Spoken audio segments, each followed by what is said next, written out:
Hello, everyone. A very good evening to all of you. All right, so this is a AWS certified solution architect training program. So hope all of you are in the right training program. The topics which are going to be going cover here, and we'll go and start from there. All right, let me just pull up here a sheet for us.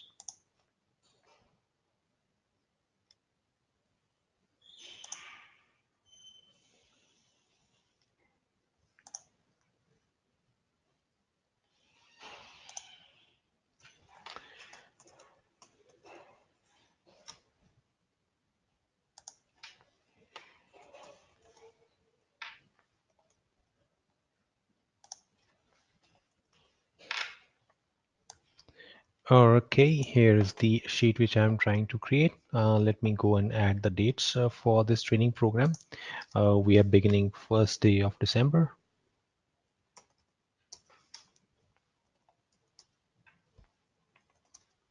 So what I need from you is I just want to know your name here, uh, the which uh, which vertical, which industry, which part of the experience you do carry in the IT industry. Okay,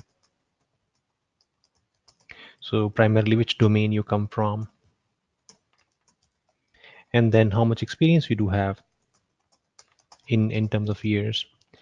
And I also want to know that do you have any exposure with the Windows and the Linux operating system? Do you have with the both, or you're only familiar with the Windows?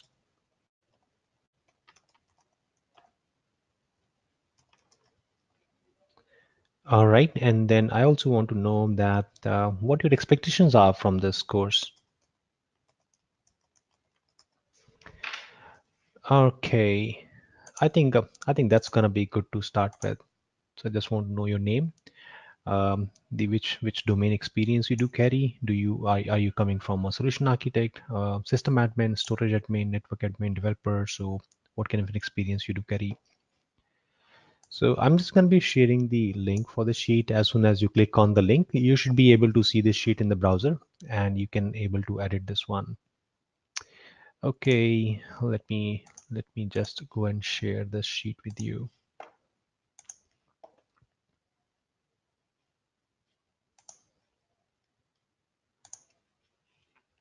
So this sheet can be shared with the multiple people at the same time. So I request you not to, try editing the of top 5 lines because that's where everyone is trying to go and try to update that one. So let's try avoiding that. And I'm going to be sharing the link here in the chat. So you should have that now.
All right, so thank you very much, everyone. So I do see a lot of decent information here. Okay, okay, great, very very nice. Okay,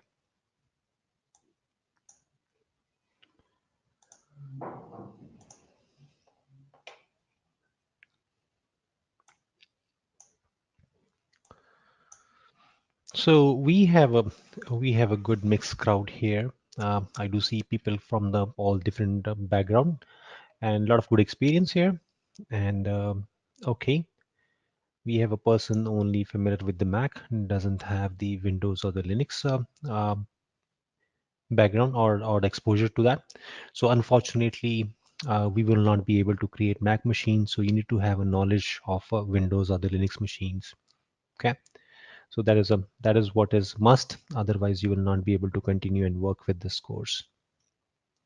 So that's a prerequisite. If you can just gain some uh, knowledge on Windows or Linux. Can I download a VM for Linux? No, I'm not asking for you to have a machine of it because within the cloud, we are going to be going and creating some of the servers, and those servers are going to be either Windows or Linux based. So I just want to know that if you have a knowledge of the Windows or Linux or not. Okay, Windows, both. Okay, all right. So looks like we have a mixed crowd, and lot many of you are aware of the Linux operating system as well. So that's great. That's very nice.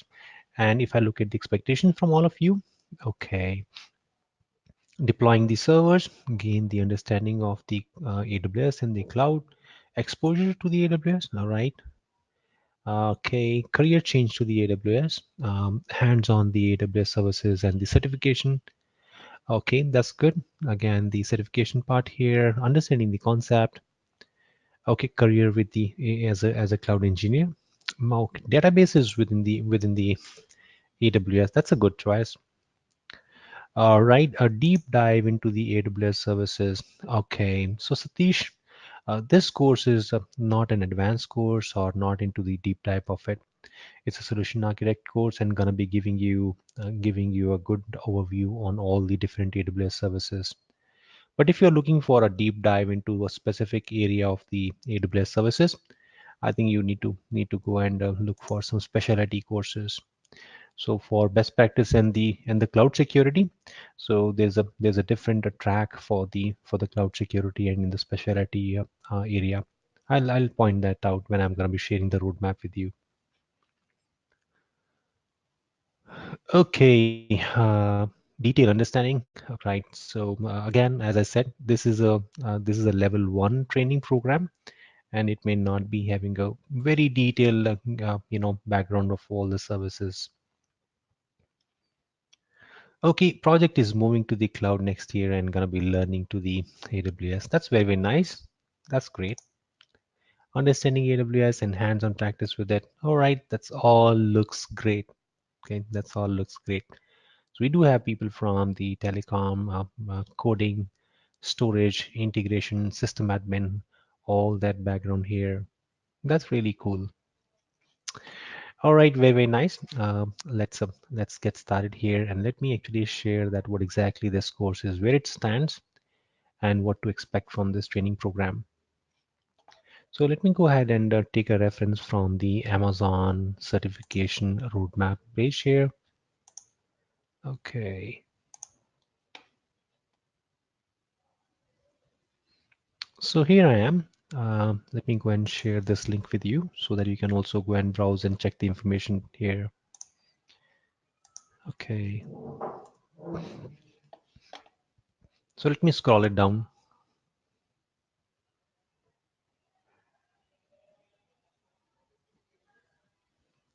Okay, so this is what actually I want to share with you. So these are the different tracks which are role based being offered by the Amazon, and you need to pick which is the correct one for you as a beginner or as an intermediate or at an expert level. So if I can point and expand more on that, you will find that there's a first step here, and that is a foundational. So if you are new to the cloud technologies and not aware of that, how exactly cloud works, so this is actually a starting point for you. But if you are already working in the IT industry for a couple of years and already familiar with the how the virtualization is done and how virtual machines works, maybe within the VMware or Hyper-V, then you don't need this one. Then the level one of the certification we do have is the associate level. This is the level one or the next level here. And the foundation level is also recommended sometime, to the people who are from a project management or from the management offices, so they can actually go and use this information. So level one here, which we have is for the solution architect, for the developers, for the sysop administrators. So it is going to be the first level of course and going to be giving you qu- quite a knowledge on all the different services. But it's going to be more on the horizontal side. It's going to be covering more of the landscape, not going much more greater detail. If you're looking for a greater detail of some specific tracks, you can go for the professional level or you can go for the specialty level as well. For example, if you are looking for an advanced level of architect, so go for a professional level of solution architect or maybe the DevOps engineer. In case you are interested in the machine learning or security or big data or advanced networking, so these are the different tracks available for the specialty, and they give a deep dive on those tracks, and it is expected that you should have at least 2 to 5 years of working experience working with these technologies before you actually go for this particular track. All right, please let me know if you have any questions here. So what this training program is all about, we are actually gonna be talking about the level one. Okay, we are here at the level one, and we are going to be talking about the solution architect associate level. This is where we are.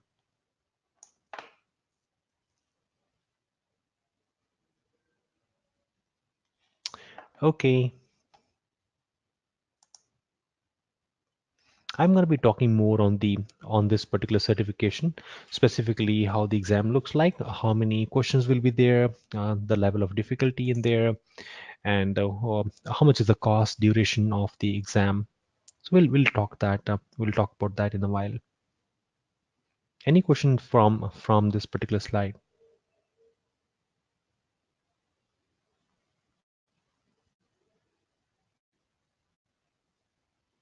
Okay, I don't see any questions here. So it looks like we are good here.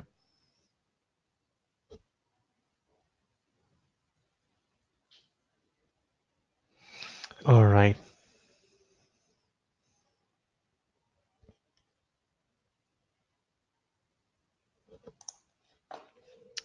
So let me go ahead and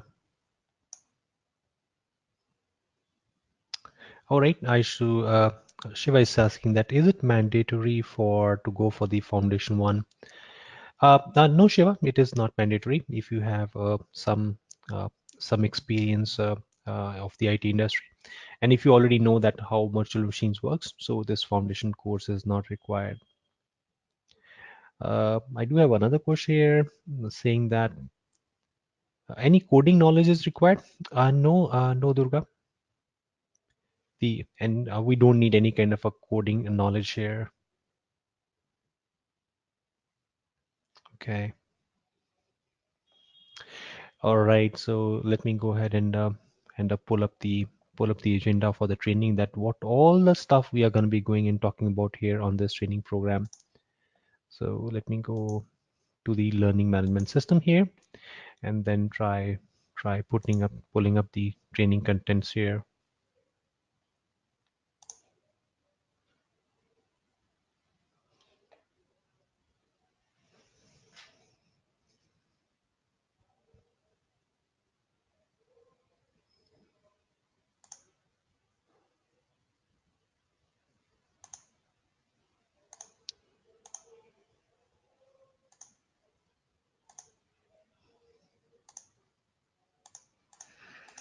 Okay.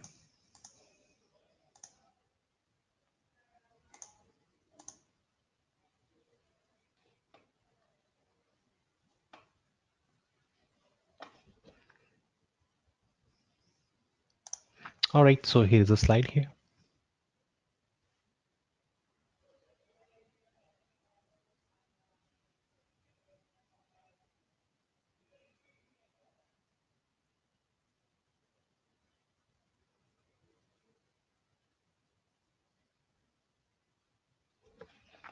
All right, so how to make the best use of this live session? So the advantage here is that you can actually take up this course by sitting at office, home, or anywhere you want. And the flip side here is that we are in a virtual environment, so you don't see me, and you will not see me if I'm going to be taking a pause for sneezing, coughing, or drinking water. Okay, so if you see there is some silence, so if I'm not able to fill the silence, so there's no need to no need to worry if you don't see me talking for 2 minutes. So that's normal. Okay, and we are going to be having a three hours long session. So we are going to be actually taking uh, at least one or maybe two breaks at times. Sometime we take a one long break and one short break. So let's see how it goes. So we're going to be giving you a short break so that you can have some snacks, coffee, and recharge yourself, replenish yourself, re-energize yourself, and continue the learning. And this particular course is going to be, I think, 80 to 90%. It's going to be hands-on, and I'm actually going to be going you all the demonstrations here, and I will also be requesting you to follow me along. Okay, I will be requesting you to follow me along so that so that you are going to be getting a hands-on exposure.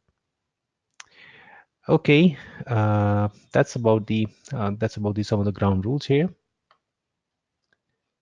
Okay.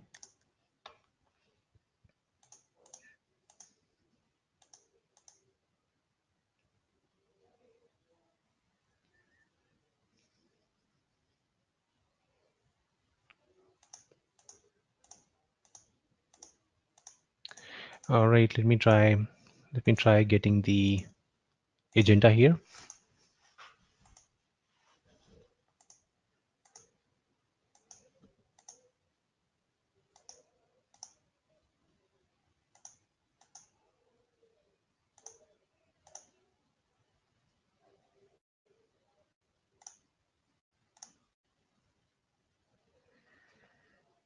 So we are actually going to be trying to talk about all the different verticals here in the technology. We are actually going to be going and starting with the virtual machines, and then going to be moving toward the all different areas. So let me pull up the slide here. It's going to be giving you a better idea. So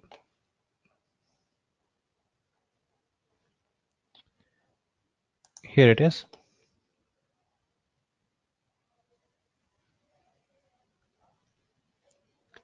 We are going to be starting over the virtual machines and going to be looking at that how the virtual machines works, and that is where we are going to be talking about under the EC2.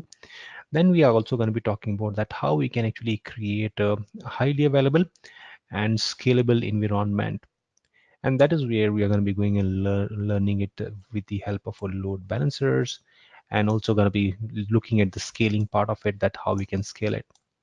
We're also going to be talking about the security and how we do manage the resources and the access part within the Amazon. After that, virtual machines, we are going to be going and talking about the storage options, that the different type of storages which are available, and how to utilize that one. What different storages are there, and in which category they fall in, which storage fits your need. Then we have a database section. It's going to be talking about the different type of databases which are available in the Amazon, and also going to be giving you a hands-on experience working with those. This is the networking section of it, and we are going to be talking about that how we can create our own private secure network within the Amazon cloud. Application services and some of the serverless platforms, and what exactly do we mean the term DevOps, and what options are available for the DevOps on the AWS. Some of the more services such as monitoring, auditing, configuration management, we are also going to be looking at that. Okay,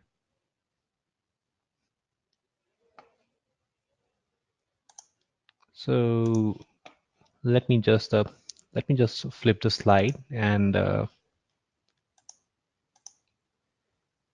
getting started with the Amazon Web Services introduction part here.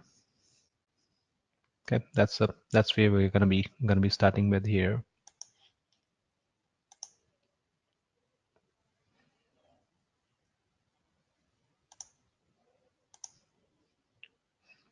Okay, before we actually go and try to understand the AWS cloud, so let's begin with that. What exactly the cloud is? So what your understanding is for the cloud here? Okay, so whenever we talk about the cloud, so what do you mean by a cloud? So I'm going to be taking a help of a Wikipedia here to help you understand that what do we mean by the cloud computing. Okay, so let me try opening up the Wikipedia here,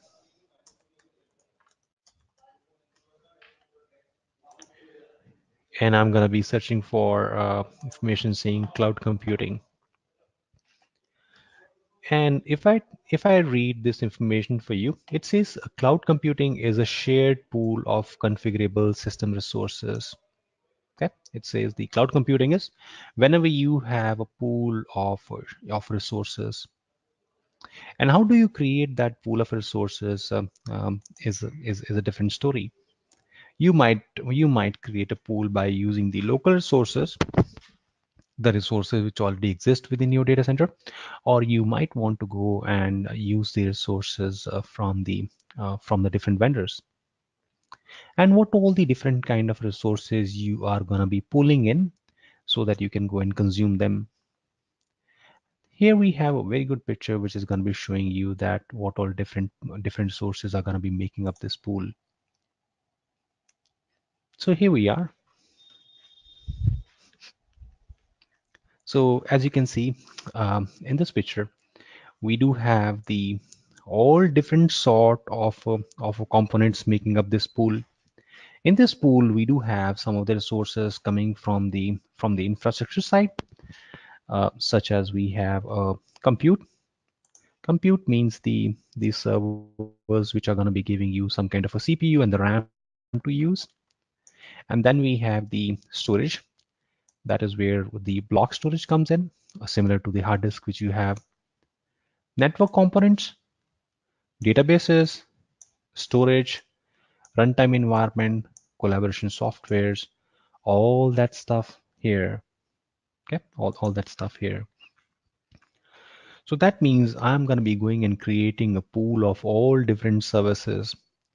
And the benefit here is if I'm going to be having all those different services available in a pool, it's going to be much easier for to provision and use those services. If I need a database to use, I can simply go to the pool and say, hey, I need a database to use, and I'm going to be using that one. And as soon as I'm done using it, I can return those resources back to the pool. So that's what the cloud is. That's how the cloud works. That's what the flexibility cloud gives to you. And if I go and compare that with the traditional infrastructure model, that is going to be very tedious job, and it involves a lot of capital investment in there. For example, if I want to create a one of the database servers, I need to go through a different process here. First is I do need to procure a server on which I would like to go and install the operating system, and then install and configure the databases so that I can go and consume that one. All right.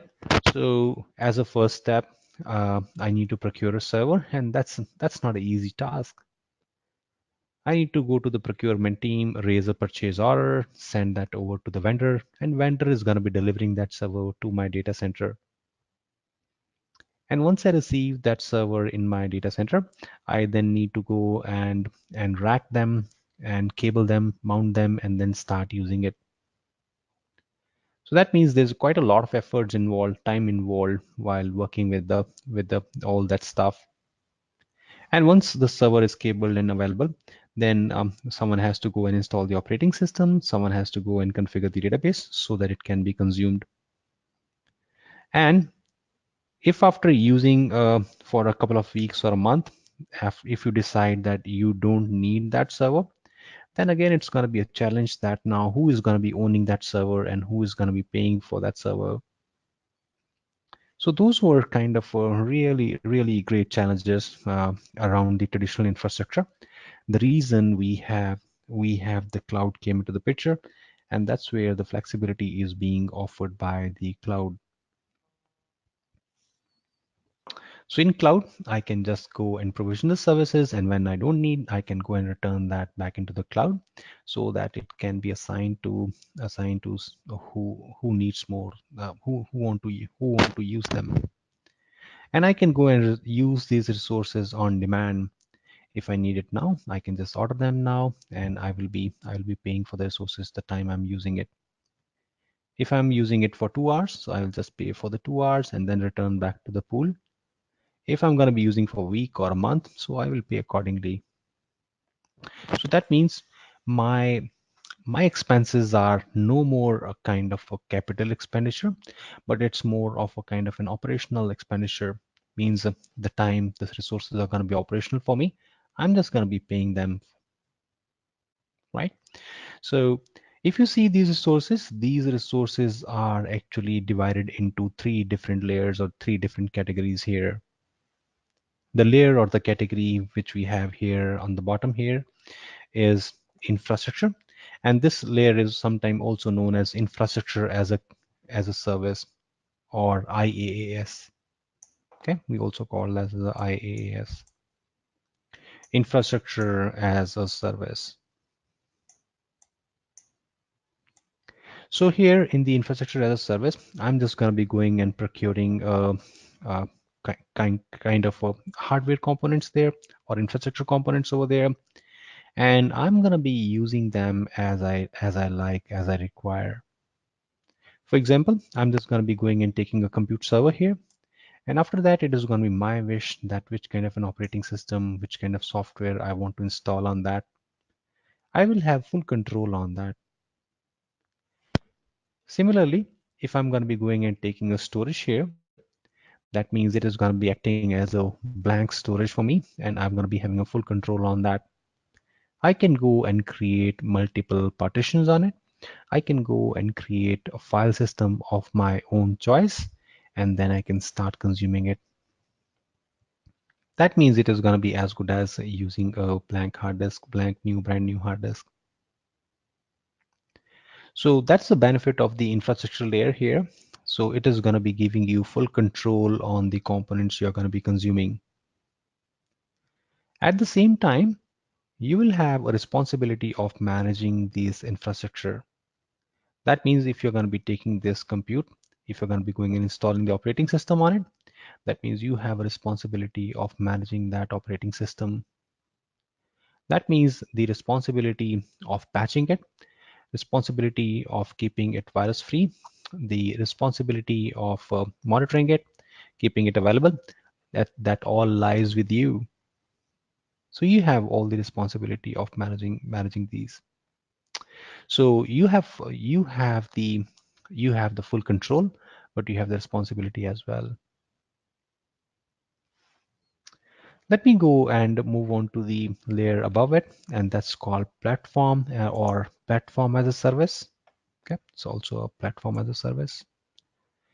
So within the platform as a service, I'm again going to be going and trying to consume this service as a managed service from Amazon. That means I'm going to be going and saying, hey, I need a storage which I want to consume, but I don't want to manage the underlying infrastructure for it. The object storage examples are, you might have used the Microsoft OneDrive or Google Drive or maybe Dropbox.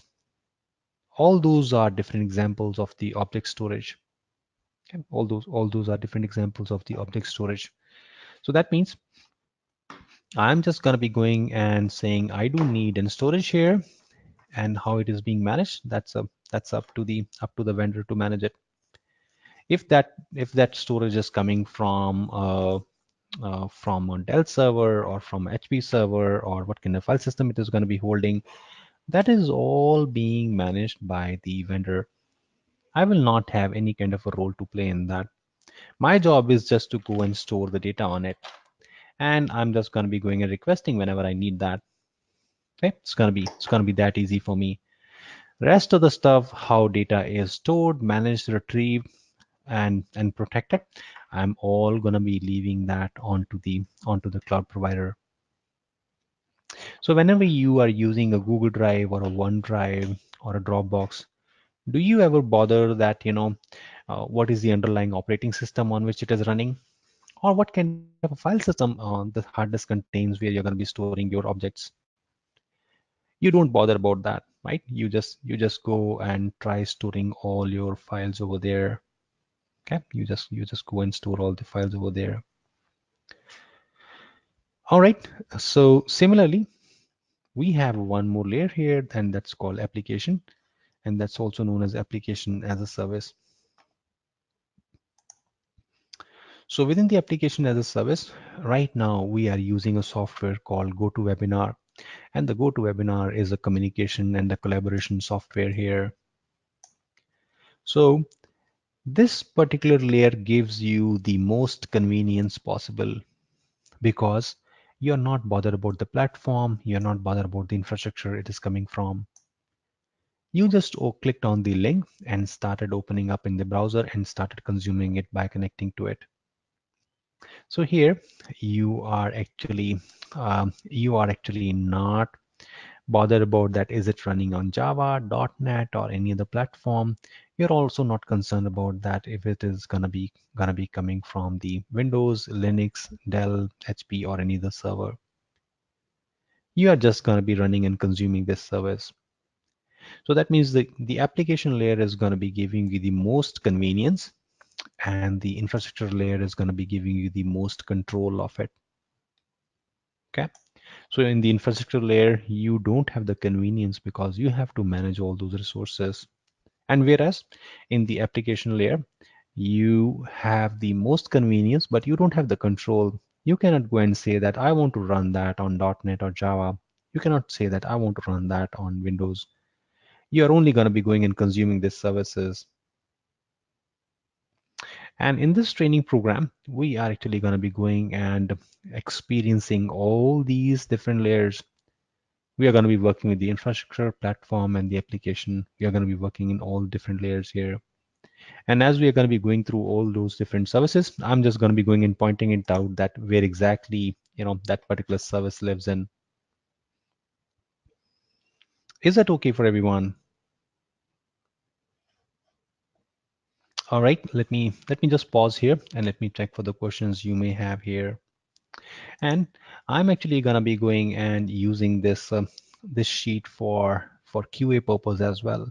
Okay, it's going to be helping me keep all the questions in organized way. Otherwise, if you're going to be typing here in the control panel, I may miss out some of the questions you may be typing here, and you also don't know that what all different questions are being asked by other participants, and maybe you may have the same question on your mind. So let me go here in the sheet, and I'm going to be going and creating a one more sheet here, and I'm going to be calling this one as a QA. I'm going to be creating a section here. Let me say today is 1st of December here, and just put your name here and the question you have. And I'm gonna be visiting this sheet frequently, and I'm gonna be trying to answer the questions. You're gonna be adding it here. Okay. And today is day one for us. And this sheet is also going to be acting as a repository for you. You can go and refer that back, that what all the different questions were being asked on this training program, and you can go a reference of it. And sometime I'm going to be giving you some additional material here. I'm also going to be adding some external resources to it, some of the document references, some of the commands. I'm just going to be going and adding it here in this resource sheet. Okay, let me make this an introduction and park it here. So we're going to be using the QA sheet. Let me share the link with all of you again. I think few of the people have, hope few of the folks have joined us late. Okay, sending that into the chat window, and also going to be sending it in the questions control panel here.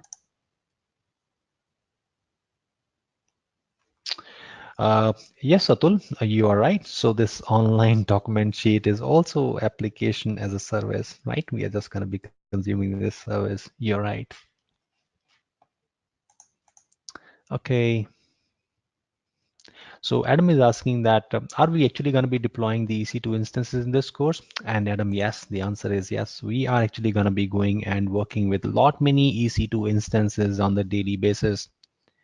So on each training program, we are actually going to be going and creating a lot many virtual machines here. And let's see how it goes. So you might be able to create one today itself. Okay.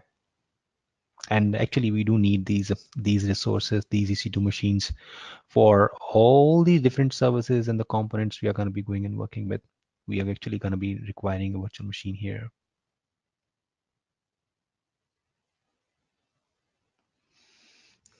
All right.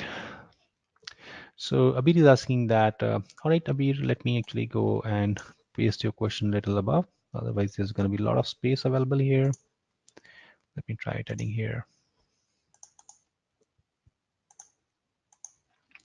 So how the network resources can be included on the cloud? So do you mean the network core devices on the cloud? Actually not. But at some point of time, we are actually going to be going and using some kind of a network gateways. We are going to be using some kind of a routing tables there, and also going to be going and defining our own network range. That means I'm going to be going and defining my own private network in the cloud, and then I'm going to be going and creating the creating my resources within that cloud, within that particular area. So most of the network components are actually being virtualized, and we are actually going to be using them as a software as a service. Okay.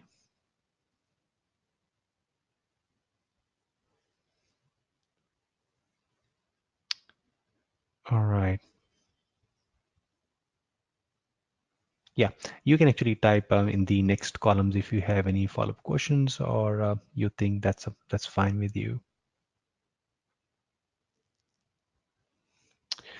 Okay.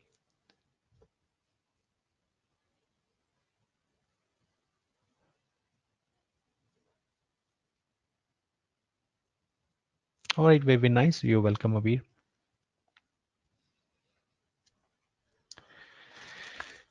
Okay. All right. So before I begin and before I take you to further into the comparison of the different vendors here, and before we go and start working with creating our own AWS account and start actually utilizing that one. Okay, before we do that one, let's take a short break here. Okay, it's almost a 60 minutes into this session. Gonna be taking a first break here so that we can drink some water and then can resume. All right, I'm just gonna be bringing in the clock here, and I'm gonna be taking a short break here. Okay, so I'm going to be taking a 10 minutes break here, and we'll talking to you in 10 minutes. Okay, enjoy your break, and we'll continue working with the AWS here.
All right, folks, time up and I'm back here.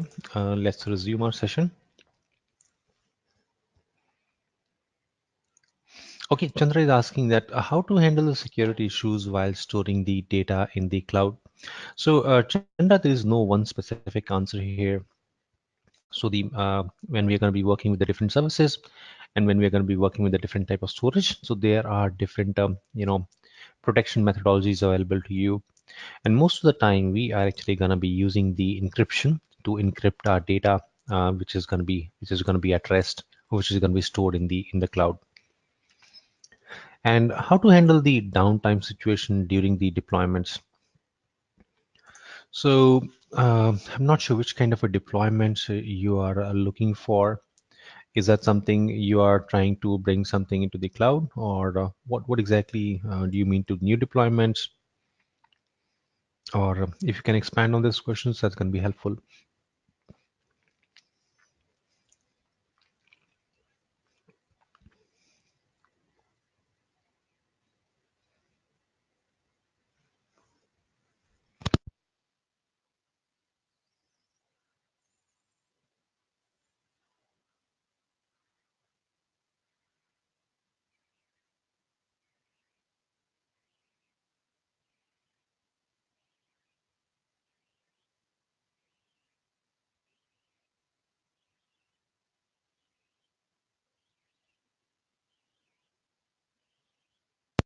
Okay, for the existing code and the tables. All right. So you mean to say if you have an existing databases or existing code, then how you're going to be managing the deployments. So there are different different tools available, such as a blue-green deployment, which is going to be helping you doing the transitioning more easy than avoiding the downtime situations. Okay.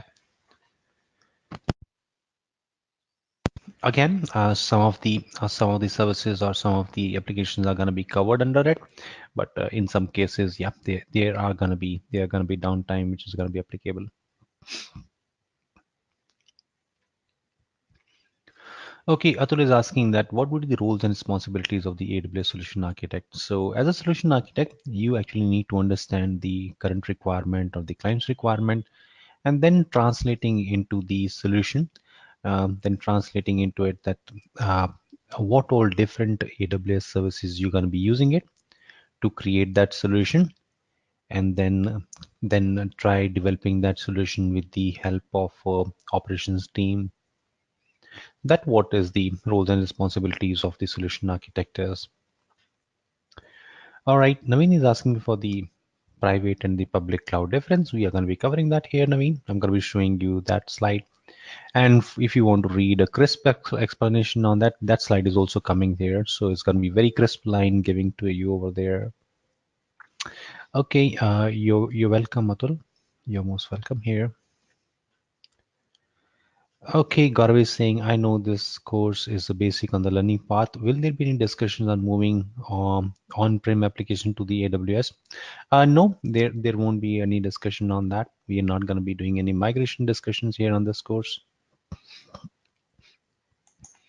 So are we going to cover all the aspects of each AWS services, for example, the EBS storage encryption, S3 encryptions, and all? Uh, all the aspects may not be able to cover all the aspects, but yes, we'll be trying to cover what all is required in the scope of this course. Because some of the applications are really great in length and in breadth.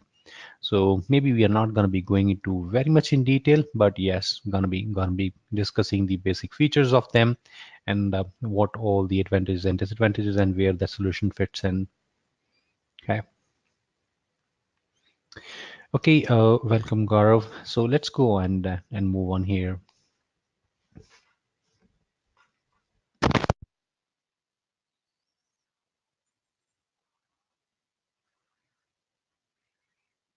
Okay, so let me bring in the slideshow, and then we are gonna be trying to cover a few of the stuff here, some of the definitions here. Okay, you're welcome, Satish. Let's move in here. No follow-up questions. Okay. So let me try getting in the slideshow here. Okay, here the slideshow is.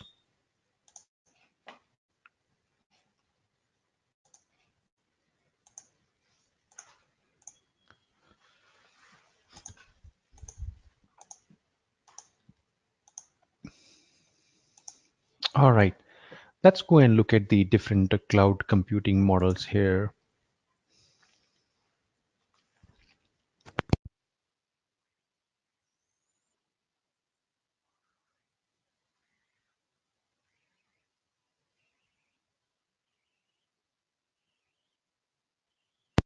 All right, so here is the crisp definition that we were looking for: infrastructure as a service. It says the cloud service providers offer the virtual machines, IT infrastructure, storage, network operating system to their customers as a service, and the customer pay to use them. That is where the infrastructure comes in. So whenever you're going to be taking the virtual machine, storages part, and all those components, and gonna be using them as per pay model. That's the first infrastructure as a service is. Okay, the second one here comes as a platform as a service. So in the platform as a service is an on-demand environment for testing, developing, delivering, and applications.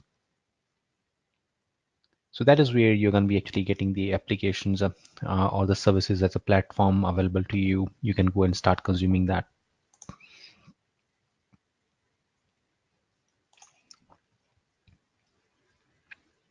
And then we have a software as a service, whereas the softwares or the applications are going to be available to you. You actually don't bother about the underlying platform and the infrastructure. You just go and use that. It delivers the software application over internet on demand and on subscription basis. Okay, these are the few of the definitions.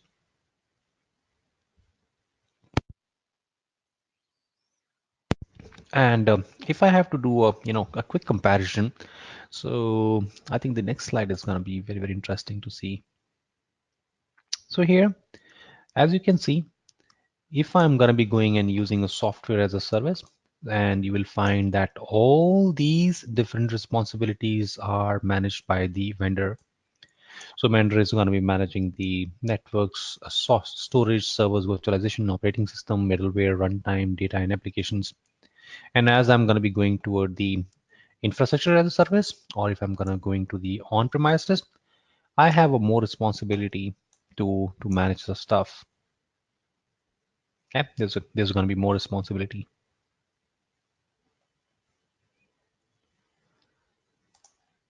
Okay, let's now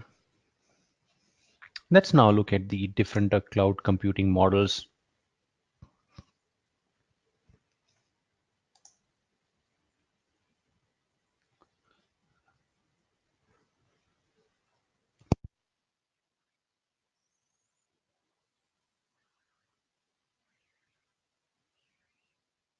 Okay, so here are the different cloud computing deployment models. So whenever we are actually creating a pool of resources, that's what the cloud is. And if I'm going to be making that pool available to the public, that's going to be the public cloud. We are actually going to be creating a pool of resources in all different clouds. But at the end of the day, who is actually going to be consuming it and paying for it? That is going to be making the difference. If I'm going to be creating a pool and going to be allowing everyone to go and create account and then consume the resources, it's going to be public. But if I'm going to be going and creating a cloud and going to be only consuming within the organization, it's going to be only private for me. That means not open to the public. Then comes the hybrid one. So hybrid is a combination of a public and the private one. That means some of the services I can go and consume from the public cloud, or maybe different various public cloud vendors, and some of the services I'm going to be going and consuming that from the private cloud as well. And the last one we have is for the community, and which is actually having a several different organizations gonna be creating a shared common infrastructure for them. and some of the companies are going to be distributing among themselves, not open to the public, but it's kind of restricted for group of companies. Okay, hope this gives you some clarity around how those different computing models are. All right, I'm actually not a very big fan of all these presentations, so I'm gonna be actually showing you a lot of stuff hands-on. Okay, so let's actually go and try something out. Otherwise, I don't want to kill you with my presentations here. Uh, let's go and look at the how exactly the AWS global infrastructure looks like, and then gonna be jumping onto and creating an account, and then gonna be looking up some of the working environment here. And in between, we'll continue to discuss some of the theory part as well. But I want you to get a feel of it, that how you're gonna be going and enjoying this course. Okay. All right. Let me actually bring in a link which I want to share with you. So for this training purpose, you are also going to be doing the hands-on work along with me. Okay, I'm actually going to be showing you the demonstrations, and I will be requesting you to follow me. For that, you do need an AWS account. If you have the account with you, that's very nice. If you don't have a AWS account, you can actually go and sign up for a free account from the Amazon. Amazon does offers a free account for 1 year for the learning purpose, and you can actually use many of the services free of cost. So uh, there's a one notion among people that free account means everything is going to be free inside it. So that's not the case. So there are going to be free services, there are going to be paid services, and it's going to be depending upon you that what you're going to be going and consuming it. Are you going to be going and consuming the free services, or are you going to be going and consuming the paid services? And your bill is going to be dependent on that. It's not that if you're going to be signing up for the free account, there is going to be no charges on that on your account at all. Okay. So if you're going to be trying to use some of the paid services, there are going to be charges in your account. Okay. And I'm gonna be walking you through that what all is free, what all is chargeable, and as we are gonna be going and working through different services, I'm also gonna be giving you heads up if there is any kind of paid service over there. But for most of this course, for most of the parts, I think up to 70-80%, all the free services is something which you are gonna be going and consuming it. Okay. If there is anything paid coming up, I'm just gonna be sharing the details with you, the charges with you. So I want you to go to this link and sign up for your free tier account. Okay, I'm just going to be sharing this link with you. So this link is coming here in the chat, and I'm also going to be going and creating one more tab here. I'm just going to be calling this one as a resources sheet, and I'm going to be putting all the important links over there, such as this is the first link for the free tier account.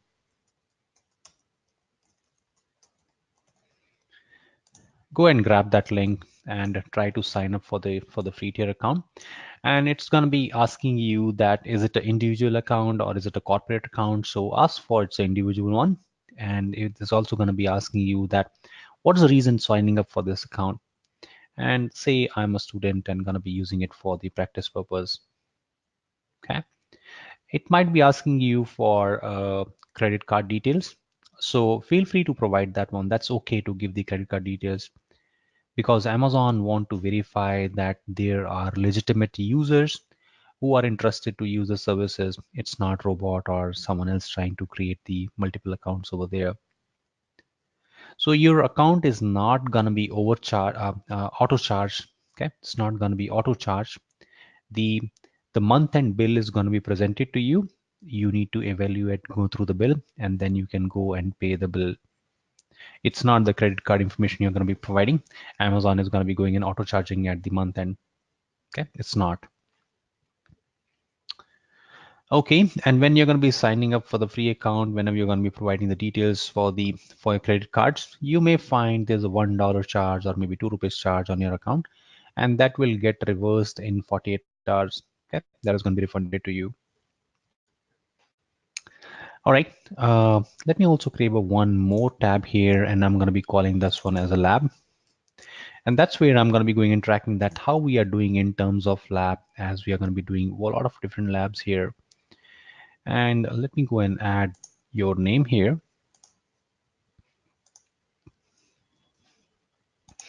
And the first lab for us today is the free tier account. So do you have the AWS account with you? So if you have, or if you have signed up for the account, just go and mark as a done in front of your name,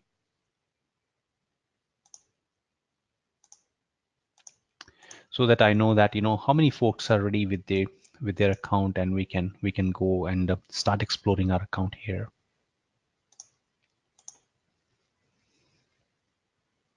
All right, very nice. Thank you, Aditya. And please, someone try removing these extra spaces here. Let's try deleting them here. Okay.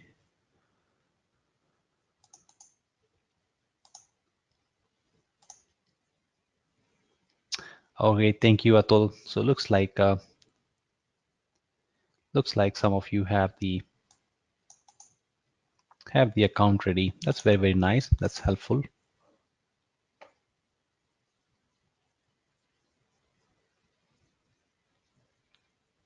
So guys, I'm trying to remove these extra spaces here. So apologies if you're trying to type something here.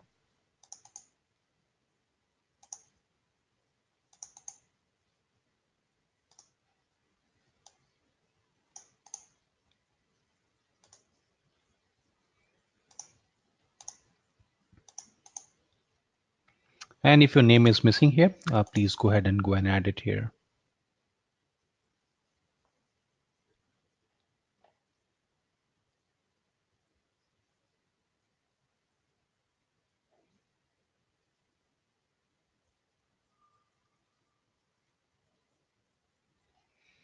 Yeah, if your name is missing, go and add it in this list.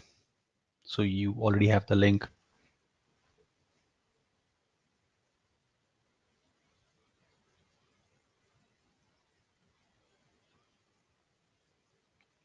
So I'm just going to be giving you 5 minutes to sign up for this free tier account, and then I'm going to be helping you explore this account. Okay, so go ahead and sign up for this account, and you have 5 minutes to sign this up. And if you're looking for the link to sign up, so here is the link in the resources tab. So feel free to use that.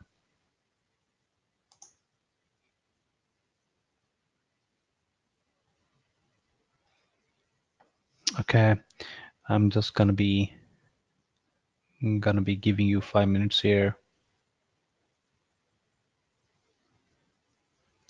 Okay. I mean, if you're not able to edit this one, so try using a different browser, because this sheet is open to everyone. Anyone having a link can go and edit this.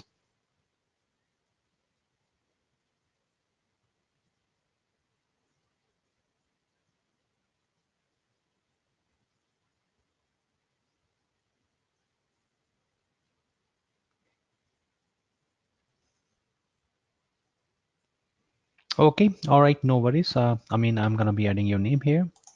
Do you have the account?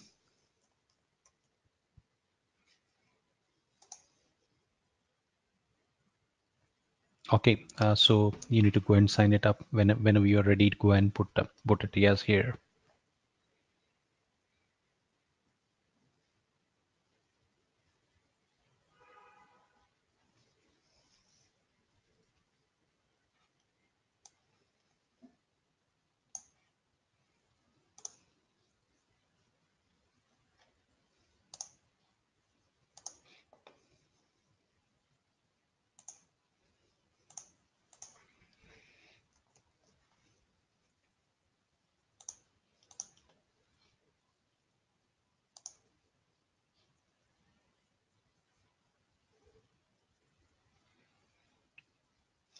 All right, so I'm just gonna be giving you 5 minutes, guys, and here's the clock.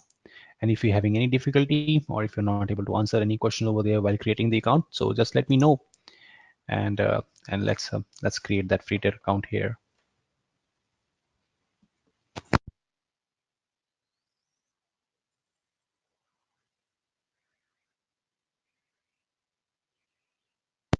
And guys, if your question is a lengthy one and you have a difficulty typing that in the in the sheet or in the control panel, you can also request for the microphone. So do let me know if you need a microphone. I can help you with that.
So, I mean, I'm not sure what challenge you have. Are you not able to browse through the link?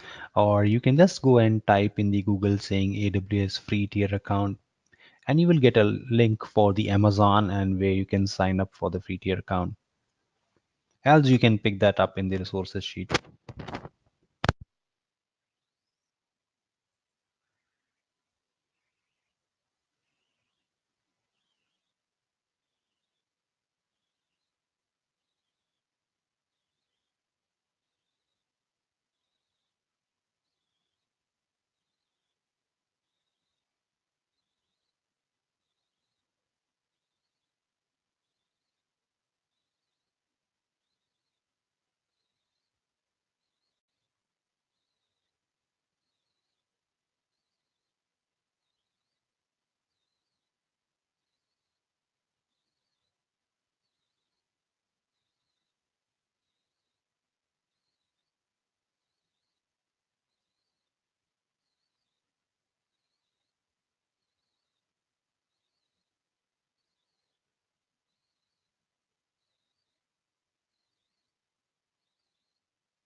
All right, folks, time up, and I do see most of you are able to create this one.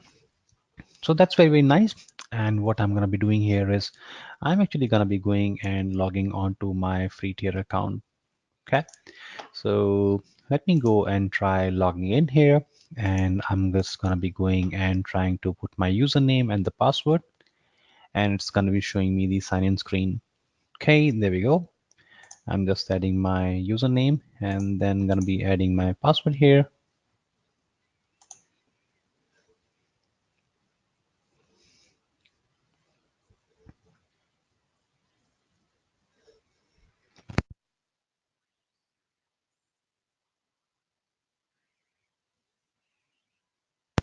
So here I am on my AWS Management Console. Okay, this is how the AWS Management Console looks like. And whenever you log in, so this is the kind of a default page you do see. And on this default page, uh, you will find there is a um, one arrow here. If you're going to be going and expanding that one, it is actually going to be going and showing that to you that what all different services are being offered here on this management console. Okay, and and there are actually hundreds of services which are going to be mentioned here, and all of them are actually grouped in each section here. For example, you will find one of the section for storage, for databases, for media services, okay, for the mobile services, for the customer engagement, and all of them are grouped similar like that. So do not worry, we don't have to cover all these services on this single training program. So there are many services which are for the developers. There are many which are going to be for the big data. We have to just cover the specific services which are going to be applicable for the solution architect. Okay, so first service which we're going to be going and talking about is the compute service here, right? We are going to be talking about the EC2, which is actually going to be the virtual servers in the cloud. This is how we are going to be actually going and creating the virtual machines in the Amazon cloud.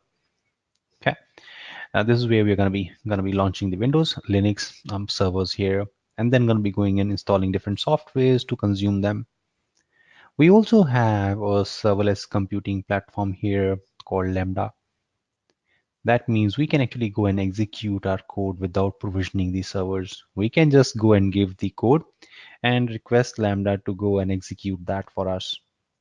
And we are only going to be going and paying for the time our code is running, our script is running.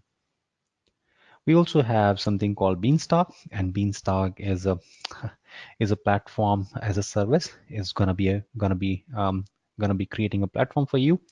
You can go and select that I need a Java platform or a Python platform or a .NET platform, and it's gonna be going and creating that for you so that you can host your services on it. We have a storage service next, and we are also going to be talking about the storage services in this course. In this storage services, the very first service which is shown here is S3, and S3 is a simple storage service. It's an object storage, and we are going to be going and looking at that how we can go and use this service. Okay. We also have something called S3 Glacier. Okay. So we'll be going in and helping you understand that what exactly that service is and where it fits in.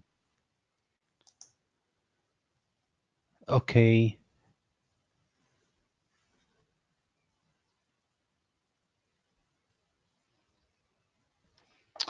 All right. And if I'm going to be going and scrolling it down for the databases, so you do find that there are different type of databases which are available in the Amazon. We have a relational databases, we have a non-relational one, we also have a in-memory caching, we have a data warehousing solutions as well. Okay, so there are a number of options which are available under the database category, and we are going to be spending good amount of time here in the database section. We are not going to be talking about the migration, but we are going to be talking one of the service called Snowball here. Okay, I'm going to be talking about this one.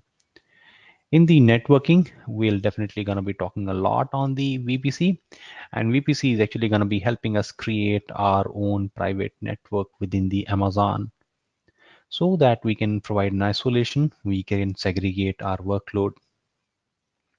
Also going to be talking about the CloudFront, which is a content delivery network, and the Route 53, which is the DNS services. We also have a direct connect, which is a dedicated lease line to have the connectivity between the on-premises data center or the customer office to the Amazon, so that you don't have to send your traffic over the internet. You can bypass the internet and use a dedicated connection or a lease line between your office and the Amazon. We are not going to be talking about the developer tools or anything here, but we are going to be talking something on the security, identity, and the compliance. So in here, we are going to be starting with the very first service called identity and access management. And we are going to be going and creating manage and access for us. We are going to be creating multiple users and then going to be providing some of the different roles and responsibilities for them. So for example, within your organizations, you have different teams. We have system admin teams, database teams, network teams. All those different teams have different responsibilities. Similarly, within the Amazon cloud, we are going to be going and providing the different responsibilities of different users who are going to be helping us manage this account and services for us. Okay, all right. And we have some more services we are going to be covering here and talking in the security sections. So as we are going to be going through this course, will visit each of the section and then going to be going and talking the stuff here. Okay, so to start with, we actually need to understand that how the AWS infrastructure looks like. Okay, so to help you understand the AWS infrastructure, I'm actually going to be taking you to one of the Amazon's site here, and let me just bring that in here, and I'm going to be sharing the AWS global infrastructure for you. Okay,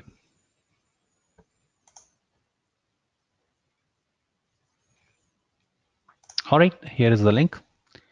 And let me go and add this link here in the resources section of our sheet.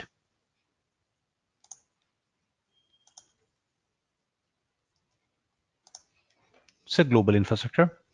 So, so let's go and check this out. So if I check the definition of the global infrastructure, if I want to go and check that how the Amazon's infrastructure is deployed around the globe, how Amazon's data centers looks like, what can I expect over there? So it says the Amazon global infrastructure consists of 57 availability zones and 19 regions. Okay, there are 19 regions and there are 57 availability zones. So let's try understanding that what does Amazon means by that. Okay, let's try understanding that. I'm going to be going and bringing in the my drawing sheet. I'm going to be using the presentation here as a drawing sheet, and I'm going to be drawing some stuff here for you. Okay. So let me try drawing some stuff here for you. So I'm gonna be designing a one data center. I'm gonna be representing a one data center here. Let's say this box actually represents the data center. So if this box is a data center here, so what do you expect in a data center? So what all different resources we do expect are there in a data center? So can you share that in the control panel here? So what do you expect in the data center? Okay, yep, that's right. The first thing which comes into the mind is the servers. So let me go and create some of the servers here. So we're gonna say we'll be having some servers here. So we'll be actually having hundreds or thousands of servers within the data center. Going to be having a multiple servers in configured in our data center. Okay, let me say I have multiple servers over there. So what else do you think apart from servers are going to be there in the data center?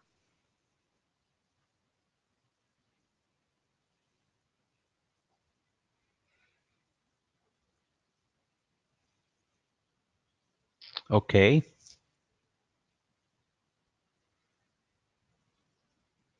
all right. I do see many inputs here. So go on.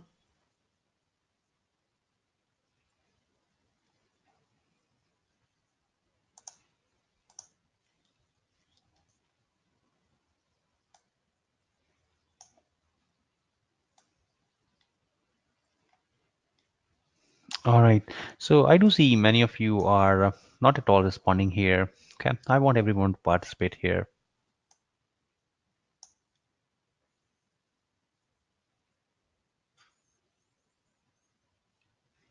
Okay, so when we are talking about the servers, we do need a storage where we are going to be keeping our data, where we're going to be going and installing the operating systems.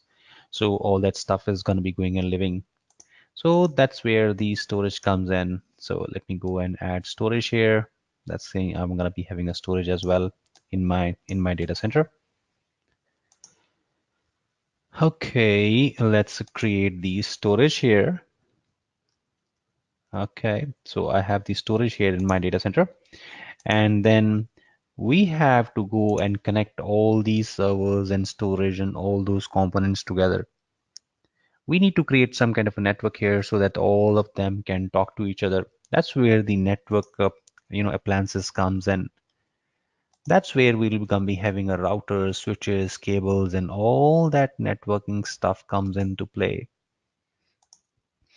So let's say I'm going to be having the some of the network appliances here, which is going to be helping me connect all that stuff together.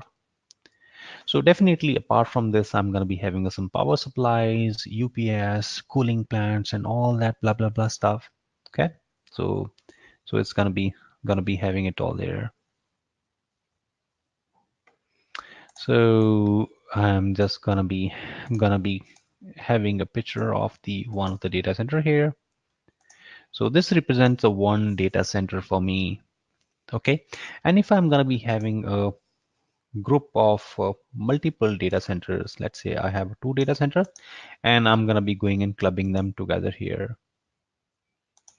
Okay, so I'm having a collection of data centers here, and Amazon's call this as availability zone. Okay, Amazon's call this as availability zone. So collection of multiple data centers is a availability zone. Okay,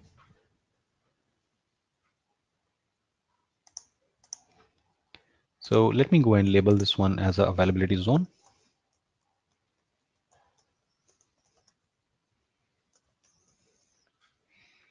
So availability zone is a collection of multiple data centers. So how does Amazon manage this in case Amazon thinks they are all sold out, or if they think that they are running out of running low on their resources, they actually go and expand this availability zone by adding one more data center in it. Okay, they just go and create and add one more data center in that, and they expand the availability zone in that way. And this different data centers actually help them manage the infrastructure in a better way. These all data centers are having their own different cooling units, their own different power supply, their own different network appliances, so that in case if there's a failure in one of the data center, it does not impact the other. Okay, it does not impact the other. Okay, and now if all right, let me go back here. If I'm going to be having a collection of multiple availability zones, right now I just created a one. Let's say I have a one more availability zone here. All right, so that means I have a two different availability zones here. The collection of multiple availability zone is actually known as a region. Okay, if I'm going to be clubbing them together, this is what the region looks like. This is how the region is. And when we talk about these availability zone, these regions, all of that is going to be going and existing in one single city. Okay, this all is going to be in a one single city. So let's say if I'm going to be talking about that my region is there in London, that means all that is going to be physically located in London. Okay, all of that is going to be physically present in London. So this is what the how the region looks like. I'm just going to be going and labeling this one as a region. And these different these availability zones are going to be few miles apart, but they are again going to be in the same city. Okay, they are again going to be in the same city, but they are going to be few miles apart. So availability zone is going to be having a multiple data centers. So that means these data centers are going to be in the same campus, okay, or maybe in the same building. So the multiple data centers are clubbed to make a availability zone, and multiple zone availability zones are clubbed together to make a region. So does this make sense, guys?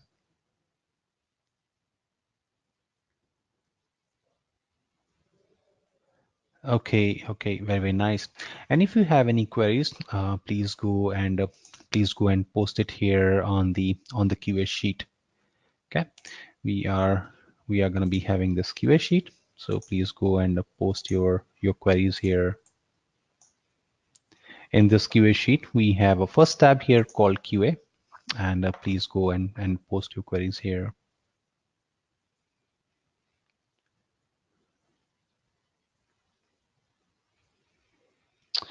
Okay, Radharaman saying that, as you said in this course, there is no migration discussion. So, but I believe there are going to be questions on the migration in the AWS certification exam. Okay, but I don't believe so. If there are going to be questions on the basis of the migration, it is more on the perspective of, if you are using the databases on premises, what you can use in the cloud.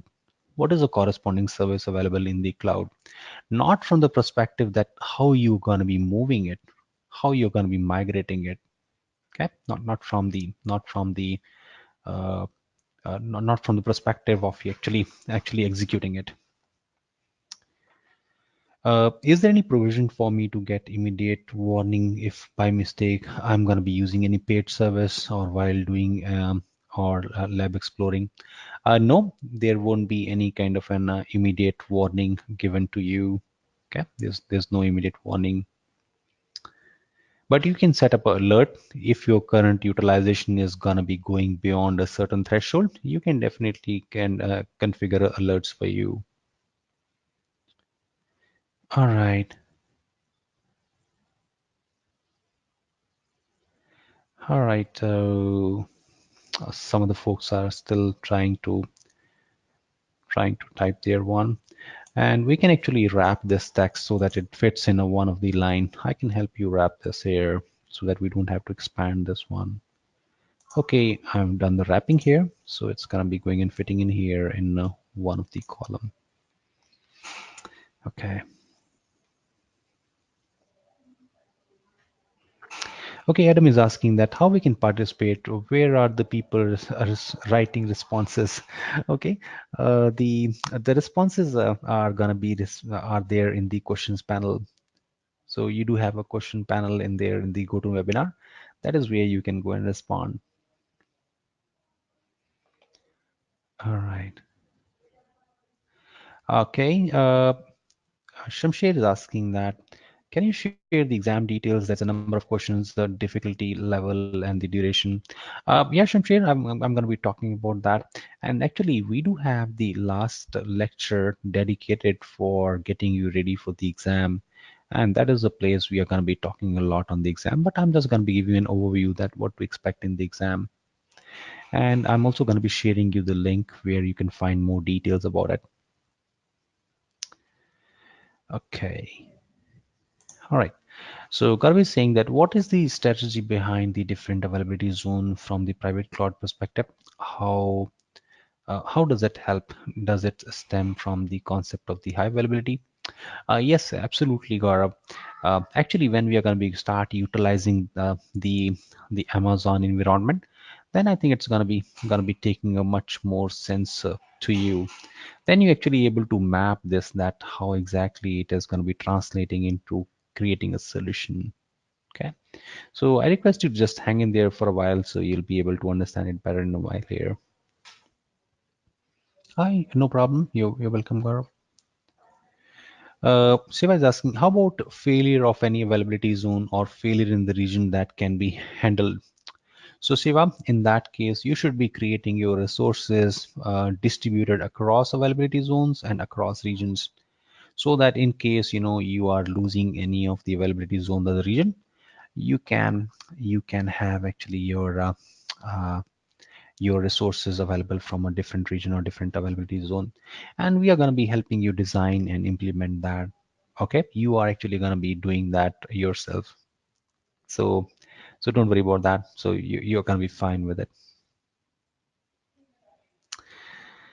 Okay, how to know which data center one is using? All right, yep, we are going to be showing that to you. You're going to be going and selecting that which one you're going to be creating.